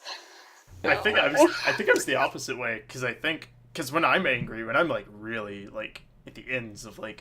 at the ends of my wit, I get smashy as well. And so that moment, I think I saw it getting set up, and I think I said out loud whenever I saw the prompt come up, I was oh, they're gonna let me smash this? I was oh yeah. I was so up for hitting the button. It's very good cathartic moment to get to be in this place. And you hear her saying stuff, and it's making you angrier, and it's very... Sorry, go on. I feel like the icing on the cake in this scene was definitely Dodge's music as well. Yeah. Oh yeah. It definitely added on to Everything the in that emotion. scene was directed so well. Mm-hmm. Sound and the dialogue, it all comes. The voice acting, it all comes. That's the shining moment for, I think, episode 1. It might be. Yeah. I mean, I don't want to speculate too much, but I think it's definitely going to be one of the best moments for all of season. For all of all of Life is Before and the Storm, even Life is Strange. Yeah, it's definitely one of my favorite seasons, even out of season 1 and Yeah. Before the Storm so far. Mm-hmm. Yeah. What makes this even heartbreaking is that Chloe decides to take a nap in the car Yeah. because she felt a somewhat sense of safeness inside, you know. Yeah. Probably Reminiscence of exhausted too. Yeah. Get all that, Yeah. get that anger exhaustion. Get that anger nap out. Oh. I think that's what broke me. That's what sad. that was Land Before Time, where Littlefoot's walking up to his mother's shadow. I've never seen it. That's the beginning of the movie. Yeah. Sorry. So you get another scene now where you Ooh, yes. talk to William in a dream sequence. So there's a big tonal shift in this dream sequence as opposed to the first one. Mm-hmm. Right. First of all, William seems more, and this, I kind of have this theory about the whole Raven thing, but William seems a bit more unpersonable. It seems almost like it's not William. He's very detached. Yeah. It's kind of William. he knows he isn't William, so he's kind of just playing along for it. But it's because I think. Go ahead. I was just gonna say because in the end, it's just Chloe's mind that's projecting this version of William, a version that she sees him as how she remembers him to be. But and how she wants him to be as well. Mm. But well, Life. see, Katie Bay works in mysterious ways. yeah, going back to the whole significance of the Raven. The Raven is going to present itself in a familiar way. Oh, So yeah. if there is some sort of metaphysical overtone going here, like the Raven is going to present itself in a familiar way to kind of guide the hands, because even though the Raven is benign and not malignant at all, it still has its own agenda, as though it's like from an objective standpoint, like kind of removed from the qualms of the mortal, and kind of, so it's acting as sort of like a guiding hand, which we see when David starts talking about Rachel and how like Chloe needs to go find her. So I don't know, like this is just kind of a theory, I don't know how much will play out, but my mind got to racing during this whole thing, and so I think things sometimes are not always as they seem. Sometimes they are, and I'm interested to see if this is going to be one of those times where things are not as it seems. Mm-hmm. Yeah, Yes. I don't know. I feel like that dream sequence is... I feel like the first dream sequence was a genuine creation of Chloe's memories and Chloe's just mind, Yeah. because it's like really nostalgic and it's really apart from the end. It's like nostalgic and happy and like, she's just like kind of dozed off and she's remembering like the fondness of William. But I do feel like the second one is like really creepy and it's weird and it's prophetic in Yeah. some ways. Yeah. It says some things that like Chloe shouldn't know. Yeah. And I feel like there is some sort of supernatural force at work. Yeah. Also having to do with the end of the episode, which we'll get to in a little bit. Yeah, for sure. And I think for me, it hit very close to home, because earlier this summer, I remember I had a pretty similar dream. It was kind of creepy, actually. But it was about somebody I knew. And, like, in the dream, they did these, like, horrible things. And they told me, like, at the end of it, they were like, I'm not okay. Like, I'm not okay in the head. And then later, like, we had this, like, big falling out, and I don't know, it was, like, sort of weirdly prophetic, so I think I want to believe that the game is doing the same thing, but, Yeah. I don't know. Like I mentioned in part 1 of us discussing Awake, in the first dream sequence, you had the stuff in the journal as well, with the letter from Max of her being like, hey, my dad's getting a job, I miss you, and coming back, and it was like exactly what Chloe wanted to hear. And I said that there was some darker stuff in this one, and you get texts off Max saying, don't worry, I'm going to see you real soon when you're dead, but the texts are sent, there's 3 different texts that are sent, yeah, I know, sorry. There's 3 different texts that are sent, and, but the time that they're sent goes backwards, so that's like a nice little rewindy time ref. Oh, that's cool. Yeah, and it's also a bit horrible because she does see her again when she's dead. Right. In the bathroom, so like again prophetic, and also there's a drawing in the journal of Max wearing her Jane Doe t-shirt and with her short hair, how she looks when she's older, and she's got her camera and she's dead and hanging by a noose on a tree. Yeah, which I think is a callback to the tree that you can see at the viewing point. Yeah. The one that we set on fire. Mm. I actually didn't even think to like check that stuff during the dream sequence, so I'm gonna have to go back and look at it. Yeah, I didn't either. I've seen some stuff online about like what's in it. Also, too, I don't know if this is really anything. Supposedly, you're not like able to read in dreams. Like you can't like. I've heard Yeah, that, yeah. But as we see from the graffiti that you can do, so you have to like find Chloe's marker that's inside of the wine bottle, and we kind of see that like, so I don't, that could just be nothing, that could just be like, that could be an oversight, or it could or it could be significant. We're not going to subscribe to that school of thought, that type of thing. But. Yeah, I think there are. Well, I don't know. It may vary from person to person, but I've noticed that there are definitely things that I can't do in dreams. I don't think I've ever even tried to read, but yeah, I always assume that. I don't know if it's universal. I don't know. I'd like to do more research on that. It's supposedly like, you can't like make out the difference in like characters, like letters or numbers or whatever. Right. But if it's something familiar, your mind will then place that on it. Yeah. So it's like if it brings back some, like if it's something familiar, then you might then like be able to understand what it is, but you're not actually like reading it supposedly. Yeah. Interesting. Which is interesting. Yeah, I don't know the full validity of, or like the veracity of that. Just because like I feel like dreams are very like something we understand but also don't quite fully understand, as much as a lot of things with psychology. We have a very I think it is mostly something we understand, but I think it's also something that people like to put like extra meaning into. Yeah. Stuff like that, like dream readings and things like that. Right. So I think it's something that people like to sort of breathe like a supernatural or mystical essence into, which I think is where some of that stuff comes from. But I think some of it could be like actual real as well. Yeah. I get very, very, and I'm sure it's like pretty easy to write this off, but I get very strong senses of deja vu a lot. Like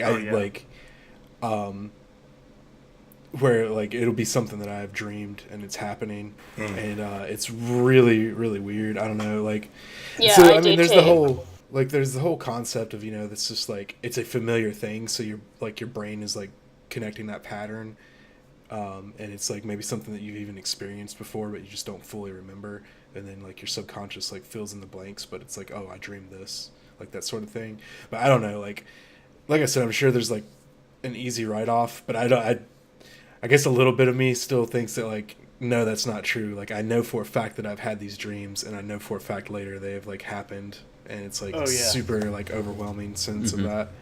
Yeah, right there with you. I get those too, and it's really weird and eerie when it happens. For me, it's like it's always the same situation. I'm watching a certain video on the internet, right? Uh-huh. Whilst I'm eating a certain snack.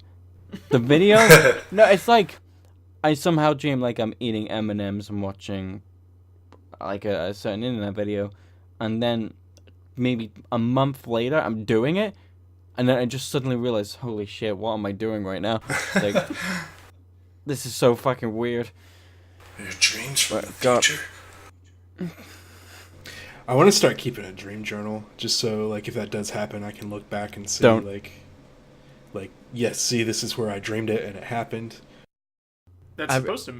Keeping a dream journal is supposed to make you be able to like lucid dream more reliably and stuff as well. Yeah, I mean, I know someone called Max who had a dream journal, and his dreams were so lucid. There was like shark boys and lava girls.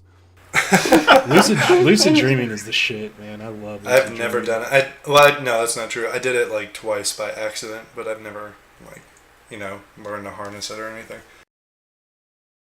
I've recently because for my course at the moment we're doing a lot of like meditation and yoga, and I always end up lucid dreaming because I am a very tired being, so I start falling asleep, but I'm like, yeah, I start lucid dreaming and it's pretty lit. It's pretty good. I've only lucid dreamed once, and I don't remember like the situation that actually got me to that state. But it was kind of odd because the nightmare, the lucid dream, instantly followed with sleep paralysis. Oh no. Oh, sleep paralysis is the most horrible thing. It's the worst experience ever. I used to get it very regularly. I've got it once in my life, and it was the most terrifying thing that ever happened to me. Is that where you like so wake up much. but you can't do anything? Like you can't move? The worst and you see part like of it black figures around you. Yeah, you think there's people in the room. Oh god, I'm getting chills thinking about it. Oh no, it's horrible. Mine was terrible. I'll tell you guys about it later. It is one of the most terrifying things I've ever experienced. Yeah, it's just I can't like I truly like I was because I used to get, like I said, I used to get a lot. Whenever I was like there, I was like, God, I just want to die. I'm like, please, it's horrible. Yeah, it is terrible. There's a documentary about it, but go watch it if you want. But be warned that some people have never experiencing sleep paralysis until after they learned about sleep paralysis, and then they would experience it. So, yikes! Get ready what you're in. If you watch it, just be prepared. Little disclaimer. We should probably move on from all the dream talk. So I can't remember what we got to exactly. Did we talk about Rachel talking about the tree, like the burning tree? No, we didn't get that. We're still just talking about the dream. But yeah, you see Rachel. She's on fire, I think. Yeah. She puts her hand to the glass. There's a couple times where we actually like pass Rachel. Yeah, like, you in pass the car. her, and like each time you pass her, like I can't. condition is worse. Twitter fucking ruined. I saw somebody with like the gif of that, like where it like pulls by Rachel and she's like looking like really intensely at Chloe, like before driving, and it said like it says like when your friend is waiting for you but you show up 30 minutes late or something. Like that. Like, it fucking ruined it for me because it's like all I can think about when I think of that now. That's amazing. Thank you, internet. So we should probably like wake up from the dream, right? Yeah. So real quick, just again, how you get the taggable, which I believe is the last tag in the game or in the episode, is you look at the seat. You have to look at the seat first. Chloe will say, "Where's my marker?" Then you look at the wine bottle. She'll say, "Oh, there it is." Then you take the marker out of the wine bottle, and then you interact with the seat again. Yeah. Right. If you do it out of order, because there's only limited things you can do in the car, and once you do them all, the dream ends. Like a cutscene starts, and that's the end of the dream. So if you don't do them in the correct order, the dream will end, and you won't have the chance to do it. Yeah. So it's kind of a blink and you kind of miss a thing. Anyway, you wake up and somehow Chloe catches up with Rachel, even though she took a nap. Rachel stopped for a nap as well. But Rachel and Chloe have this nice. It's a nice kind of wrap up of like the episode, I guess, where Rachel talks about Chloe about all the stuff that she's seen Chloe do, the situation with Rachel's dad and everything. Mm-hmm. And like their friendship, where it stands, if it's going to be something more, and if Rachel felt it too. I mean, the whole reason that Chloe does like know where to go catch up is because of the dream sequence. Because William tells her that she needs to catch up with Rachel. Mm-hmm. So yeah, with Rachel and like they're talking and they're like kind of apologizing for the blowout that happens, and it's when Rachel like she pulls out the picture, or Chloe hands the picture back to her, I think, because it falls out of Rachel's bag at some point or something like that, and set it on fire, and then Rachel kicks the bucket. Fucking loses it. Yeah. Or she doesn't kick the bucket, she kicks the trash can. she doesn't see the dies. She dies Rachel right dies. there. No. Yikes. You have burnt the one thing that is binding me to this mortal coil. Now I perish.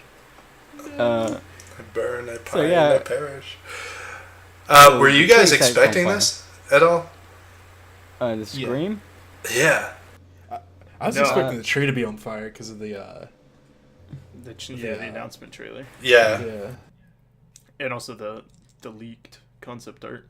Mm-hmm. I was just like, I don't know. I was like floored because I did not, and even with like the foreshadowing where you're like, you hear about the freak forest fires happening and all that. Mm-hmm. Like it didn't click until right then. It's crazy. Smoke weed to bear. Something that really stuck with me is something that Chloe said when she's chatting with Rachel and trying to cheer her up. And she says, after my dad died, I was so angry. Half the time I wanted to scream, and the other half I just forgot. And that really resonated with me, because after, like, my mum passed away, I spent, a lot of time just being very, very angry at the world. And that's kind of why I related to Chloe a lot of the time.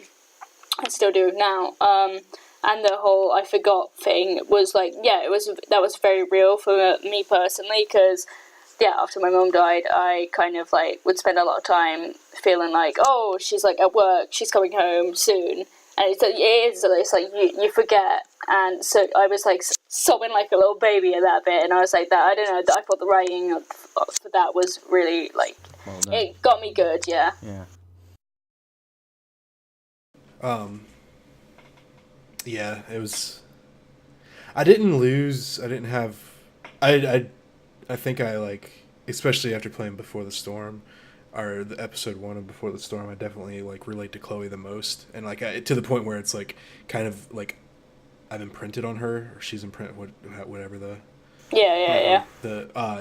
I didn't have quite the same, like, upbringing, and I didn't go through the same things that Chloe went, but a lot of the, like, just emotions that she felt, and a lot of the, like, the things that she did, and the way that she felt was, like, very much, like, my younger years, and, which is why I, like, cried so fucking much during that whole... Yeah. Like, during that whole episode, like, just the feelings of being alone, not having anyone, like, the feeling that, like, you fuck up everything that you do, like, every good thing that might have come your way, you fucked up and, like, broken it, and, so it was, like, really intense. It was, I don't know, it was, like, a really intense... It was intense in the first season, and it was especially intense in, Before the Storm. Yeah. Yeah. Yeah. I do want to say... Oh, sorry, go ahead. No, I was just going to say, like, because I was considering, beforehand, I was considering doing a Let's Play of it. I spoke about it on Tumblr, but then I decided not to, because I knew that it was going to be, like, a very personal thing for me, and I'm glad I didn't, because it, like, yeah, it really got to me. It is a very, you know, even though we're doing the podcast, we're able to talk about it, it's still very, like, a very, like, personal... Season 1 was the same way too, where it's like, even though I streamed season 1, it still felt like a very, like, personal thing to me. Like, Life is Strange just seems very, very personal to me. Like it almost, like, I don't want to say that it's mine, but it feels like, to me, it's mine. Like, Yeah, I'm right there with you. Well, it lends itself to that, because you're able to make it your own. You're able to make your own choices, and I think that's the point of it. Yeah. I do want to say real quick, going back to my my tinfoil hat theory. So we learned that the tree, when we look at it through the viewfinder, it talks about how, like, that type of tree could be shaped to point to, like, to hide, or not to hide, but, like, to lead to where certain things are. Something, like, you know, something significant, and we see that this, like, the tree points to a trail that kind of goes off into the back of the park. And in the dream sequence, the second dream sequence with William, where William is, like, kind of, like, leading Chloe to go to this tree, that's like, kind of, in my mind, gives credence to the whole, like, that iteration was, like, the notion of the raven, and it was like guiding Chloe's hand, and it's, like, kind of guiding Chloe and Rachel's paths too, because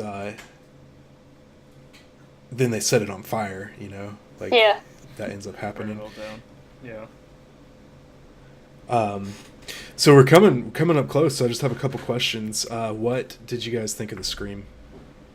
And the whole, like, the wind picking up as Rachel was screaming. I've seen so many memes.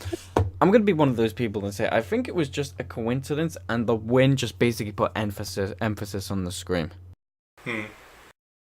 See, I want to believe that there's some weird shit going on, and that it's either Arcadia Bay or Rachel is tied to the storm in some significant way. Yeah. I want to go full like conspiracy theorist on it and like go with like the craziest ones.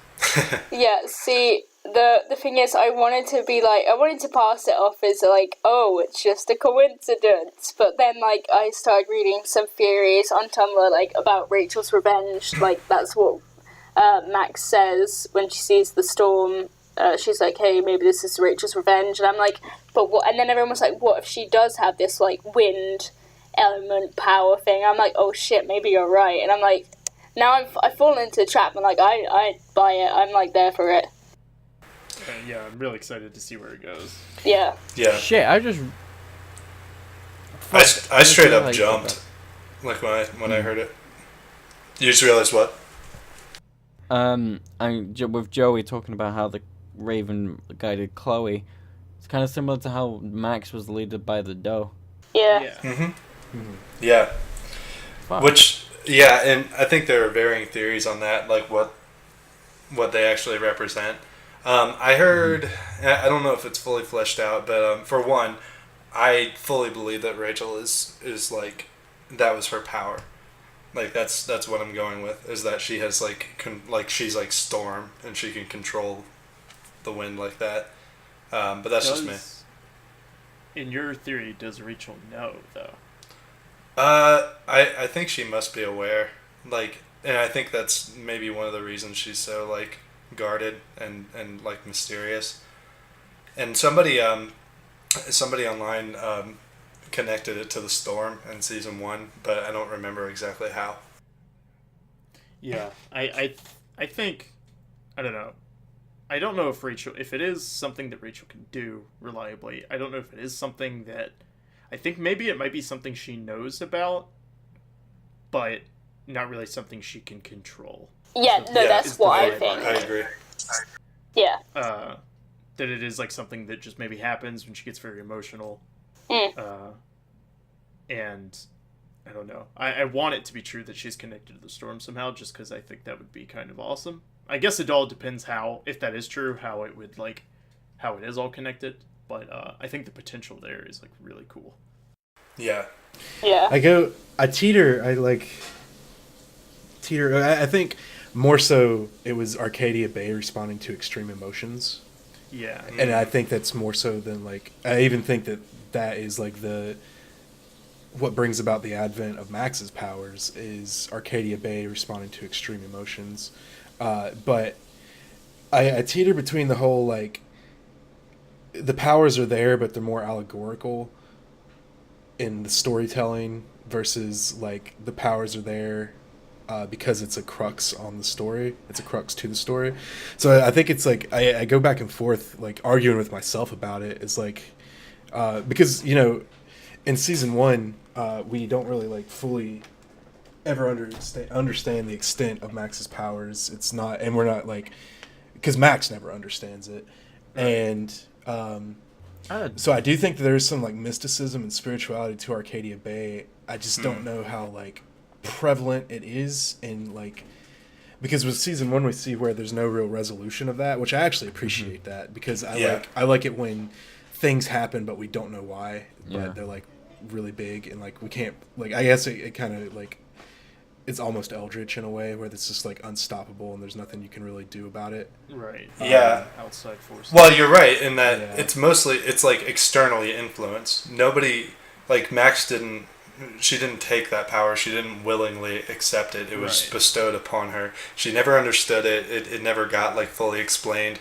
And even with Rachel, if it is a power or whatever it is, we may never know what exactly it means or like that. But I kind of like that. I like that you believe that it's more the place than the actual person. And that I definitely think that it is the place, and I think even if Rachel does have some kind of abilities, I do think it is Arcadia Bay. Like, it's a spooky place. It's not like she's like an X-Man. It's not like she's like a mutant. She's God like, damn it, born to do this. But I think it's Arcadia Bay. No. But I think the main reason, I think the biggest argument for the fact that saying, like, Arcadia Bay is, like, the source of, like, all this weird happenings is the fact that in the first game, in the alternate timeline, if you just let Chloe die, the powers never happen. and Max doesn't keep them. They don't stick around. Yeah. And it's just like Arcadia Bay, doesn't give it to her because she doesn't take that path. And it's not like something Max can like do anyway. So I think it does have to do with circumstances and like the place and maybe even like, I don't know, relationships between people, something. There is something there. Well, something about the place. Looking at the bigger picture, it's like this is setting sort of a precedent, like, because I don't want to. We know that they're working. Don't Nod is working on a sequel right now. I don't. There's been no explanation of what it'll be about, but I don't think it's going to be within Arcadia Bay, unless I'm wrong. I wouldn't think so. So putting that much emphasis on a singular place, having that much power, or I don't know. I guess that's where I have trouble with it. And also because I read an interview with someone somewhere at some point where I think they were talking about.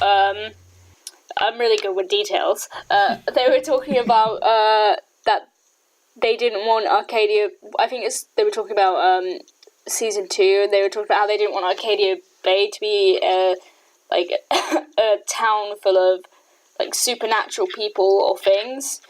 Right. Well, so we know that this is literally the last of Chloe that we'll see. The farewell episode will be literally the last of Chloe and Max. That we can probably assume that there'll be some sort of alluding to it in season 2 from Don't Nod. There might be some mention, if nothing more than just a throwback. But like season 2, I think it will. I don't know. I'm interested to see what it'll be. I don't think it'll be along the same lines as season 1 even. So I'm interested to see how it's going to play out. I still think it probably will, like, just from what I've gathered of, like, what little bit of interaction we've had with Don't Nod peeps and the Squeenix folks, all that. Like, I do think that there probably will be some sort of mystic thing going on. Supernatural element. Yeah, but I don't know what. I had an idea about it, and Zach kind of touched on it a little bit, which is why I shouted, "God damn it!" It was the idea. You wanted them to be X-Men? It was kind of that. It's not like they have a mutant gene or something that only affects a few people, but it kind of touches on either being like a teenager, around about that age, where the stress levels are high, and which we kind of talked on a little bit, and like in very, very emotional circumstances, which could be like adrenaline or something. Something that kind of triggers it, I guess. Yeah. That's what I was thinking about. Yeah, I think it mostly. I think emotions are tied to it, which I know is what you said, Joey. And I think I don't know. It's weird. It's definitely. I think it has to do with Arcadia Bay because there's even some dialogue with Miss Grant in season 1 where she talks about the Tobanga and says some stuff about like the history of Arcadia Bay and how there's like some spiritual element to it and stuff like that. Yeah. So, also, Sam, Sam is a very Sam is a very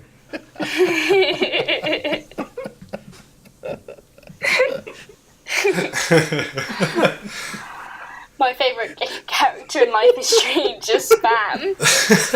That's like those things you see on Spam on social media where they'll have like that 9 grid of characters from a show and they'll do like purposefully misspelled names for each one and like really goofy like generalized attributes about each one.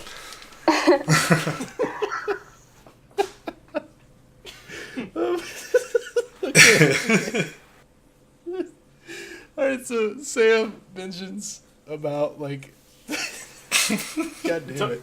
I know he talks about how like the squirrels and how like doesn't he say something about like how you speak to them and they'll speak to you or something? Something or like along the those wildlife. lines. Yeah. I think Max says something too about like the force. It's like Arcadia Bay is trying to tell me something. I just don't know what.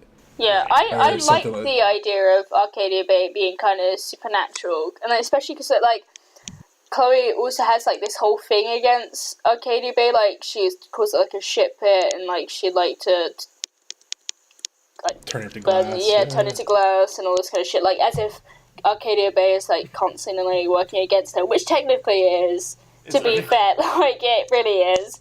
So Chloe I says can't. that she wants to turn it to glass. The whole story is just Arcadia Bay trying to Yeah. kill Chloe before she kills Arcadia Bay. Literally, and like her whole goal is getting out of Arcadia Bay. So I kind of like the idea of Arcadia Bay being like supernatural, like this spooky town.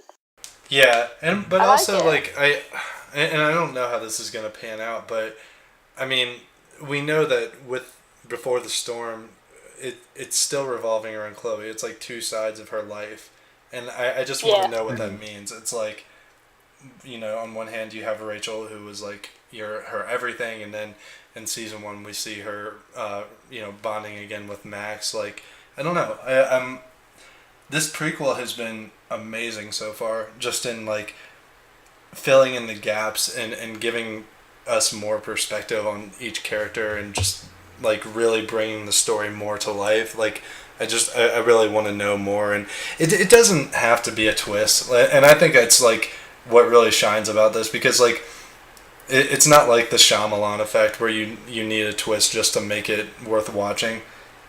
You know, like it's a good story without all this supernatural stuff that just kind of like supports it, I guess. But Right. yeah, it's more about the characters and what, you know, it means for them. So I don't know. It's good.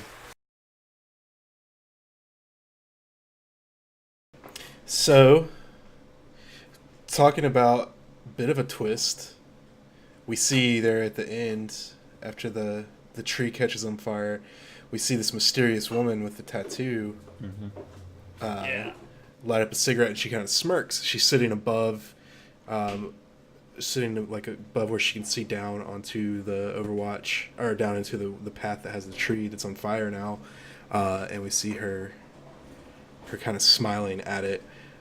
So what did you guys think about that? She's Who the is woman she? who was making out with Rachel's dad. Yeah. Yeah, Mrs. but I mean, like Oh, okay. the significance of. I mean, I know who she is. I wasn't saying like who you. I mean, like the significance of like her smile. I guess is like really, because it does it makes a point to show her smiling at it. She's I think is the most interesting part. Even beyond like she's the most interesting part of episode 1. Even beyond the wind and the scream and the weird prophetic visions and all of that. Like, I think that little like hook right there at the end with like her watching all this happen and like her seeming to like be pleased with it or at least amused by it. Like, I think she's the most. She is right now. She's like what has me looking forward to episode 2. Like, I want to know more about that and like what's going on. And they're almost like shaping her up to be like the villain, kind of. I feel like Yeah. sort That's of the be like vibe I this got. antagonist. Mm-hmm. I don't know what to think about her. I'm scared. I don't trust like this. I know I've said it before, but I do believe that she's a Prescott, and I do believe that her whole motive is to basically like cleave asunder the Amber family, because I think that in setting up, so like I fully imagine that the DA, Rachel's dad, is like the last thing standing in the way of the Prescotts. Yeah. And so by doing this, it gives the Prescotts dirt to disenfranchise him. So I think she's a Prescott. Now, what Prescott she might be, I have a couple of like loose theories about it. Right. One being that she's the older sister. I'm glad that you mentioned that, because I was talking to someone the other day and I thought that she might be the older sister. And maybe that's why she leaves the town, like to go to the Congo or whatever it is. Like maybe that's so. It's interesting. Does she leave town? Is that something they go over in season 1? Well, in season briefly 1, you in see an the email. email to Nathan. Because I'm wondering. This is once again. I told you I've bought fully into the wacky conspiracy theories, but I wonder if she has a hand in Rachel's murder ultimately. Maybe she. We all know that she dies from an overdose from Nathan, but maybe she like changes dosages or influences Nathan slightly or something. Maybe there's like something there that hasn't really been like revealed. That's another like out there theory, but yeah, it's not impossible though. Yeah. Maybe it's another form of the Raven. Since we're going like way out there, throwing our line as far as it'll go. Maybe it's another like physical manifestation of the Raven, and so it's like it plays into the whole like something needs to happen in Arcadia Bay. Maybe the Prescotts are poisoning Arcadia Bay. Not like literally poisoning, but like they're poisoning Arcadia Bay. So it's like trying to drive about this like massive change for Arcadia Bay to heal. And in season 1, we see that Arcadia Bay it's either going to have like, it's going to get mostly destroyed, it's going to have like severe damage done to it, or and then, it can reshape. It can be like rebuilt and grow back, or we see the Nathan kills Chloe, Nathan gets his comeuppance, it blows the whole thing wide open basically. Yeah. So the way I've always seen it in episode 1 is that if Arcadia Bay gets wiped out, then the Prescotts are the people who are going to be there to rebuild it. So I've always seen it like letting Arcadia Bay get destroyed is not only like this massive loss of life for the people of Arcadia Bay, but it is basically dropping the remains of Arcadia Bay in the hands of the Prescotts. Yeah. To get over. And they're going to be the ones to rebuild it, and now everything that wasn't already under their thumb is now under their thumb. Like, they have total control over Arcadia Bay at that point. And that plays, it kind of plays back into the one crazy theory I always had about season 1, which was that the Prescotts knew about the storm, and that they were that was like their whole gambit. They were like waiting on the storm to come to destroy it so that they could do that. And that's mostly conjecture from like the fact that they had storm shelters built, and that there's like that removed dialogue from Nathan where he says like there's a storm coming and stuff like that. So I that's what I've always thought. I've always thought that that was like before episode 5 came out and before we knew, well, not the full story, but from at least what we got from season 1, that was always like my out there theory, was that the Prescotts were like banking on the destruction of Arcadia Bay. Maybe not that they caused it, but at least they knew it was coming and it was something they were waiting on. I think the whole thing with like the storm shelters, because those were sold back in the 70s, according to like the letter that we find in the barn. Yeah. I think that probably had a lot to do with like them exploiting like the Red Scare and the Cold War. Yeah, that is possible as well. Like just because we know the Prescotts are very exploitative. I will say though, that does like put kind of a damper on the whole like BAE if you destroy Arcadia Bay and like know that it gives back to. But at the same time, there's still like the possibility that everything gets found out and it kind of like tarnishes the Prescotts. Right. But I guess it's not. People are going to be so wrapped up in the efforts of like getting the people out of the town, seeing to the hurt, and like rebuilding what was destroyed, like that type of thing, that it might be swept under the rug. So that is kind of an interesting thing to think about. I think I'm still BAE. Didn't shake me from that stance, but it does put an interesting new twinge of guilt in that choice. Yeah, that you just give up Arcadia Bay to the Prescotts. Right. We don't need it, and it's weird magic anymore.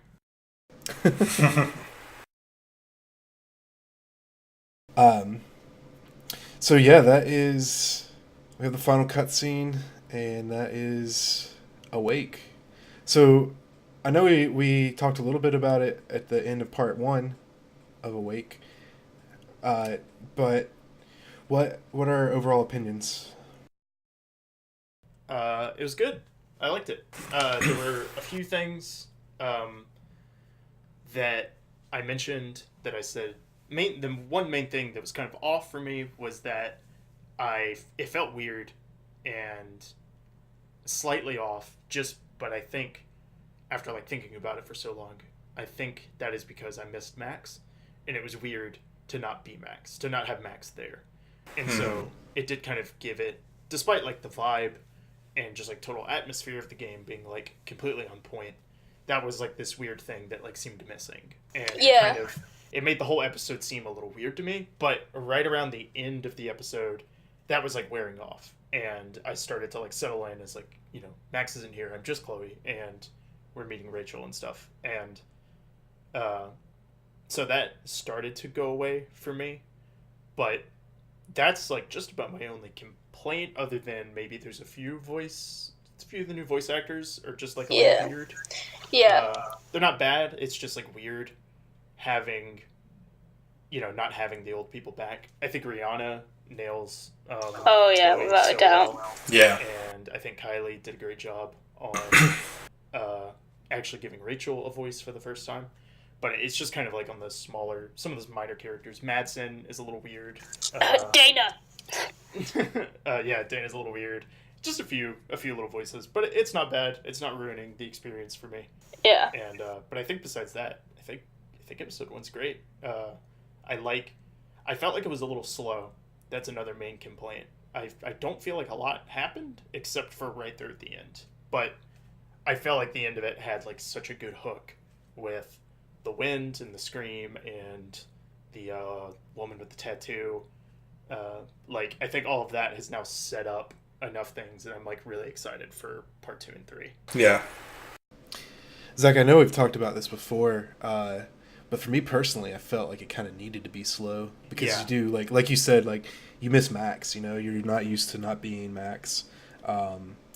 So like I felt like it kind of needed to be slow to kind of like ease you into it. Shake off the feeling of Max and get comfortable with Chloe. Yeah, it does make sense, and I do get that, and I think that is part of like that's one of the things that I had to like think about in like the days after I played it to like realize why it felt a little off to me. But yeah, I think besides all, I mean, I definitely loved the episode for everything what it was. I don't think it's bad at all, and I think it's a good prequel to. So far, it's a really good prequel to season 1. Yeah. Yeah. Yeah, no, I'm kind of the same. Like, I was really excited to be playing as Chloe, but I did spend a lot of time missing Max, or like thinking about Max, because I do love her. I'm the same. I don't really have any complaints, despite from a few of the voice actors and the nail file thing. Okay. That's the biggest problem here. That really bothers me, but like no. Can we all talk about the distinct lack of hot dog man? Oh yeah, that too. Sorry. I'm banking on whatever Alejandro said is we're gonna see in episode 2. A nice chunk of hot dog man. I did tweet. I don't know if you remember, but I tweeted after I finished the episode saying the episode was amazing, but there was not a lot of hot dog man, so 0 out of 10. Yeah, I remember that. And then Webb replied, and he was like, "Oh, don't worry, I'm on it." My complaints have not gone unheard. Yep.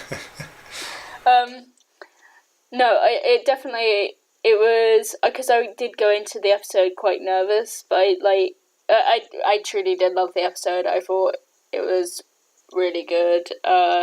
Definitely held the Life is Strange tone that we've come to love and cherish, whilst also being its like own entity. Yeah, I was really happy with it. Cried plenty of times, which was expected. Love seeing Rachel. Chloe is perfect.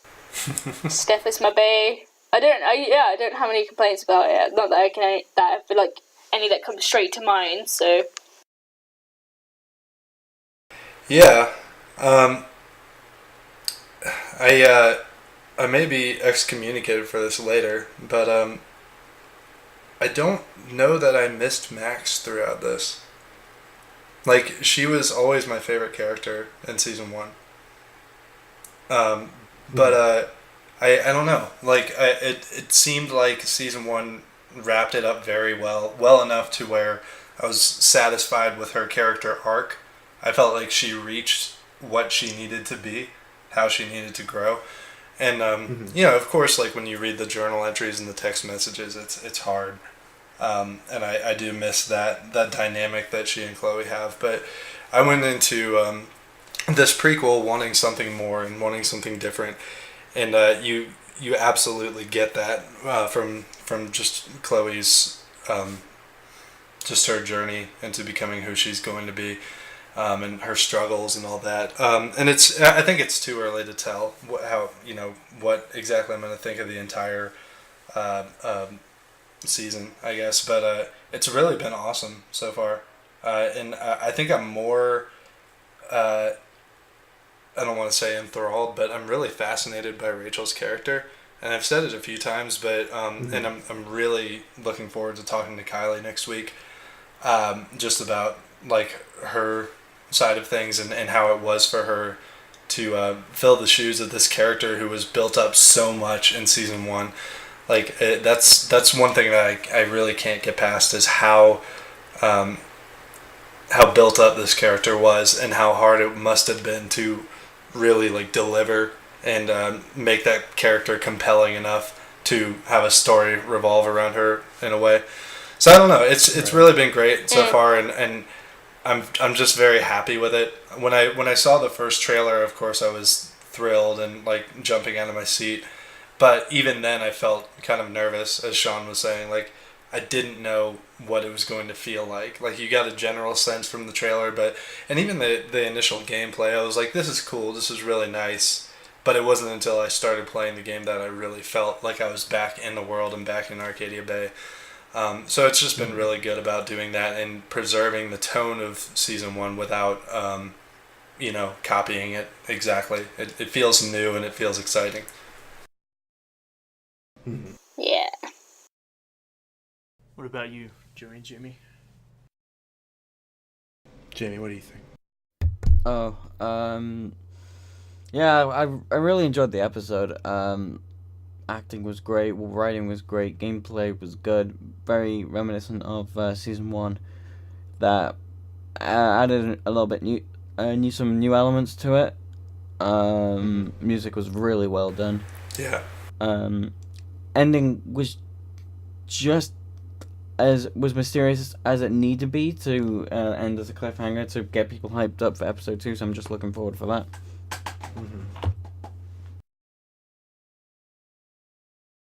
For me personally, I loved it.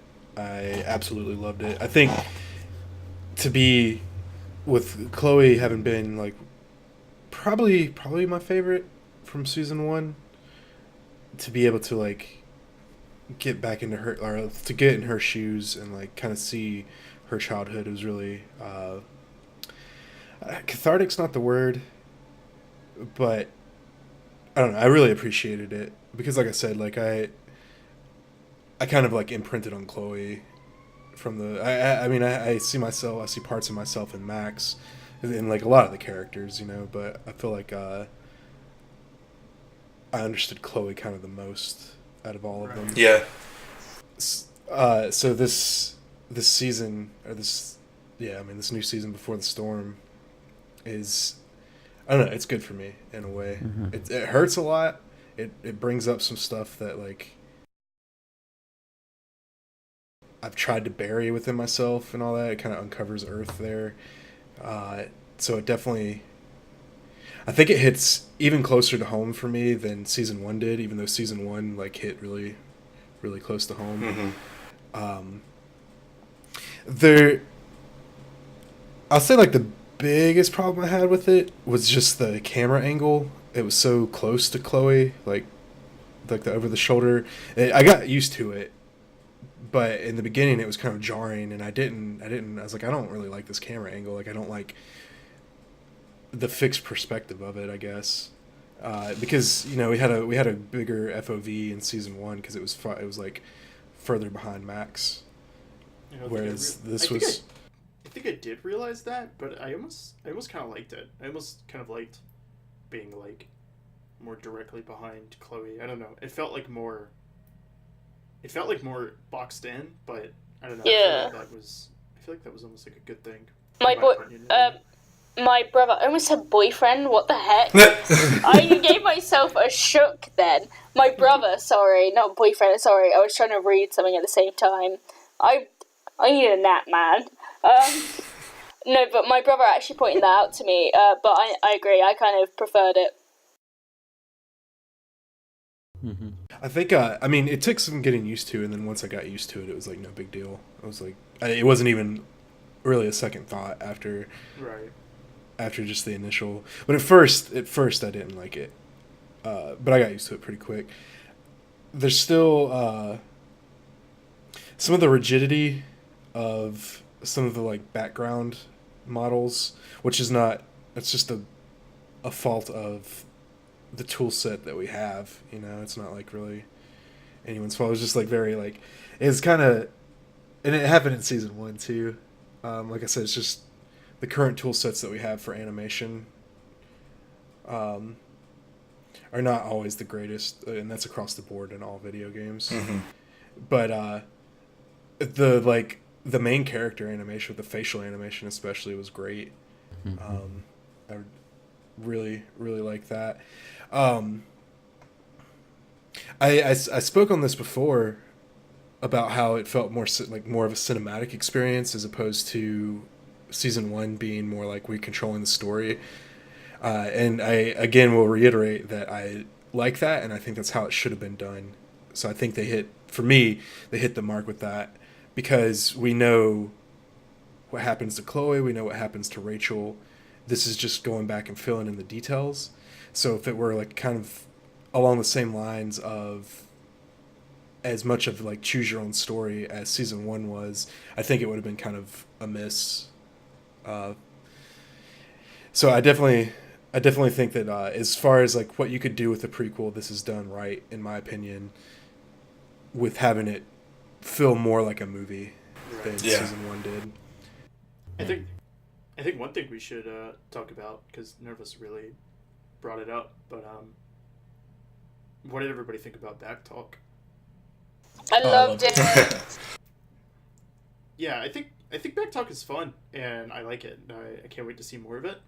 My one complaint, well, not really a complaint, but my one like just detail I have to say about it is I don't know about the rest of you guys, but I didn't fail any of them. No, me neither. No. So I'm hoping that maybe we'll get like a more challenging. Yeah, I failed one, but it wasn't because I didn't fail it, rather. I missed out on one of the choices because I ran out of time, but it was only like 2 seconds, and I think it was in the car with David. But I was like, I was reading them still, and it just like automatically defaulted. So I'm hoping they pull a little trick on us. I don't know if any of you here have played LA Noire, but that whole game has to do with like reading people's facial expressions, and like reading if they're lying and if they're nervous and stuff like that.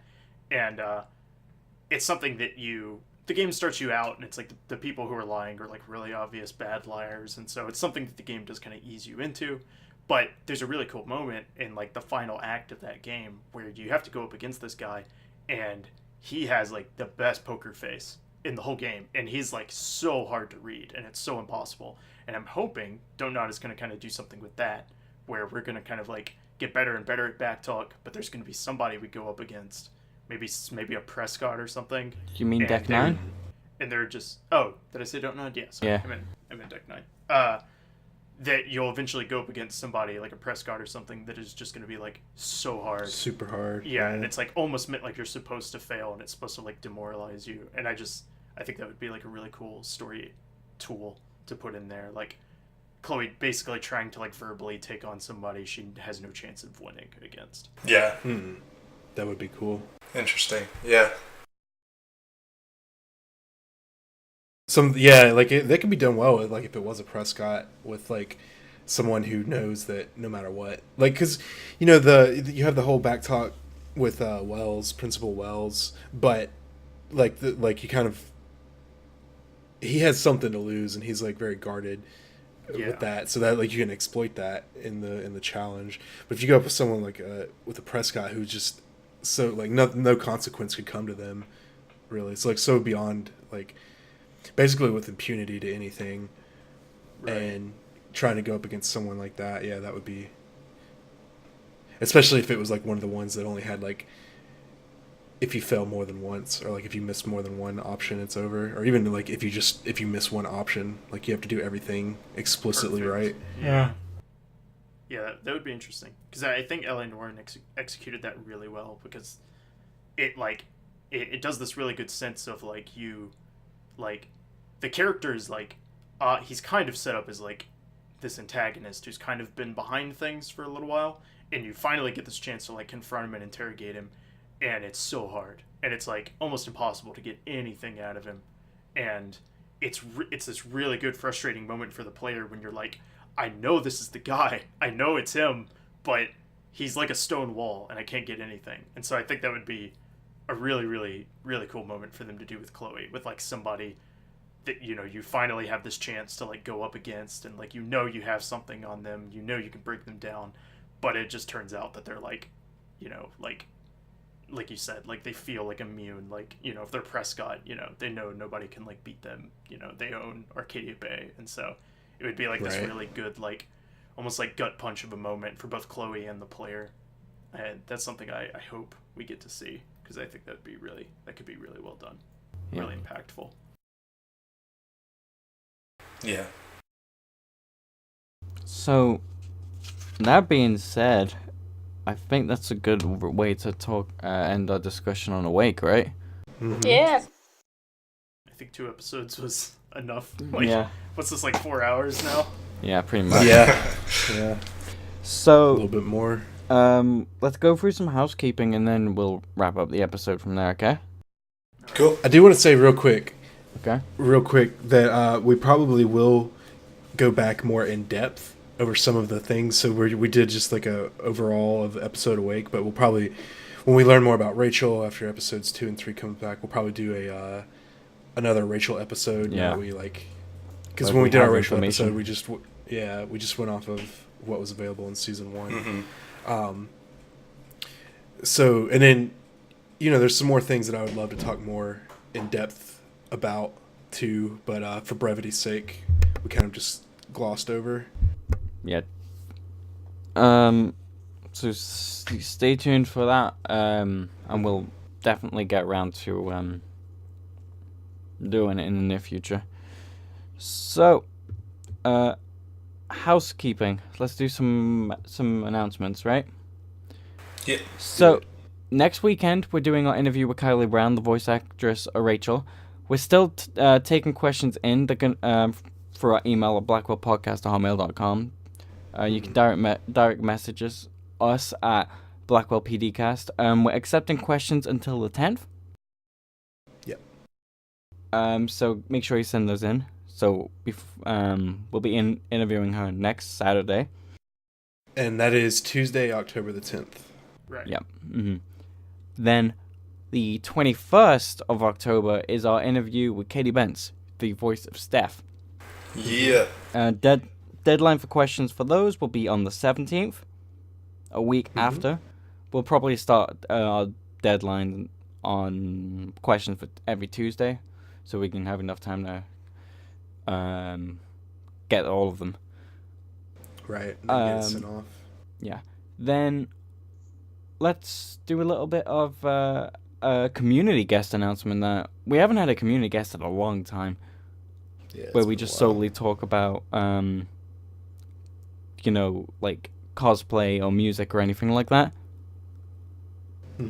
So we are on the 4th of November. We are going to have Kiki's cosplay service, who is a Max cosplayer, and we are going to talk to her about her experience with the game, Season 1, what motivated to cosplay Max, all that stuff. So send us questions for those, and we'll be accepting those until the 24th.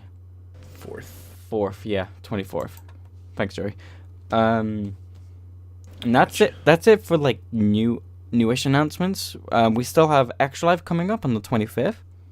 Yep. Yeah.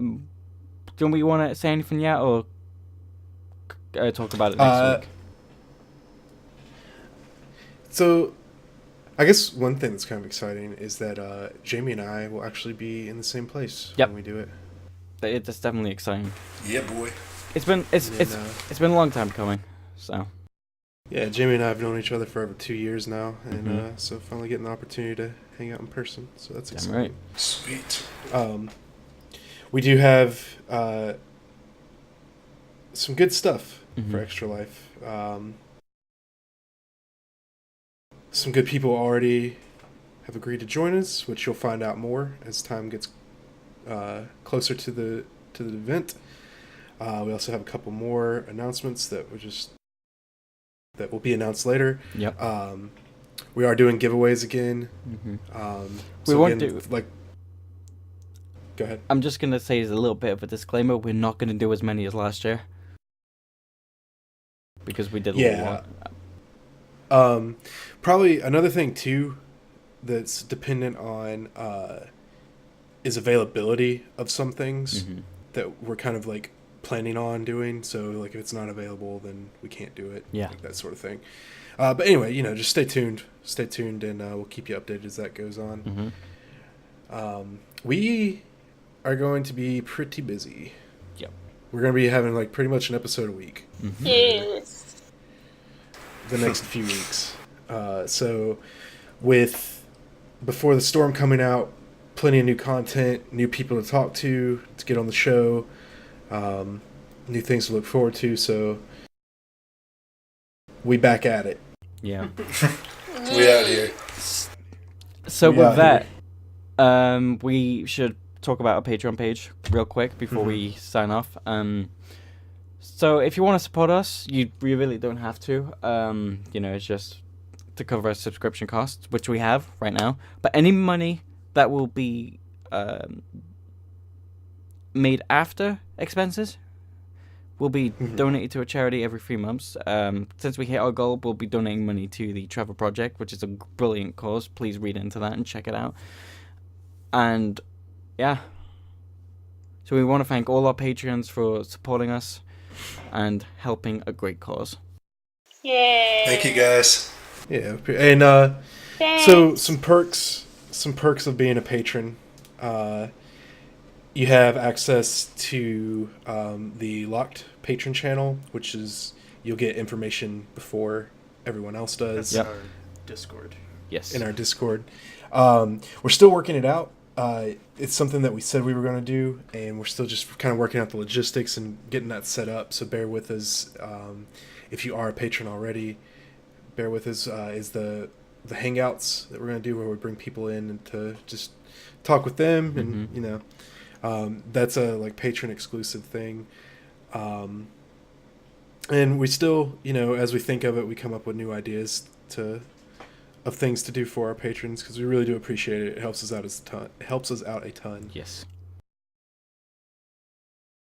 And so, yeah, thanks everyone for listening for this week's installment of the Blackwell Podcast. We really appreciate it. And we will see everybody next week with our interview with Kylie Brown. Yeah. Bye, everybody. Yeah. Bye. See you. See you guys. Guys. Always.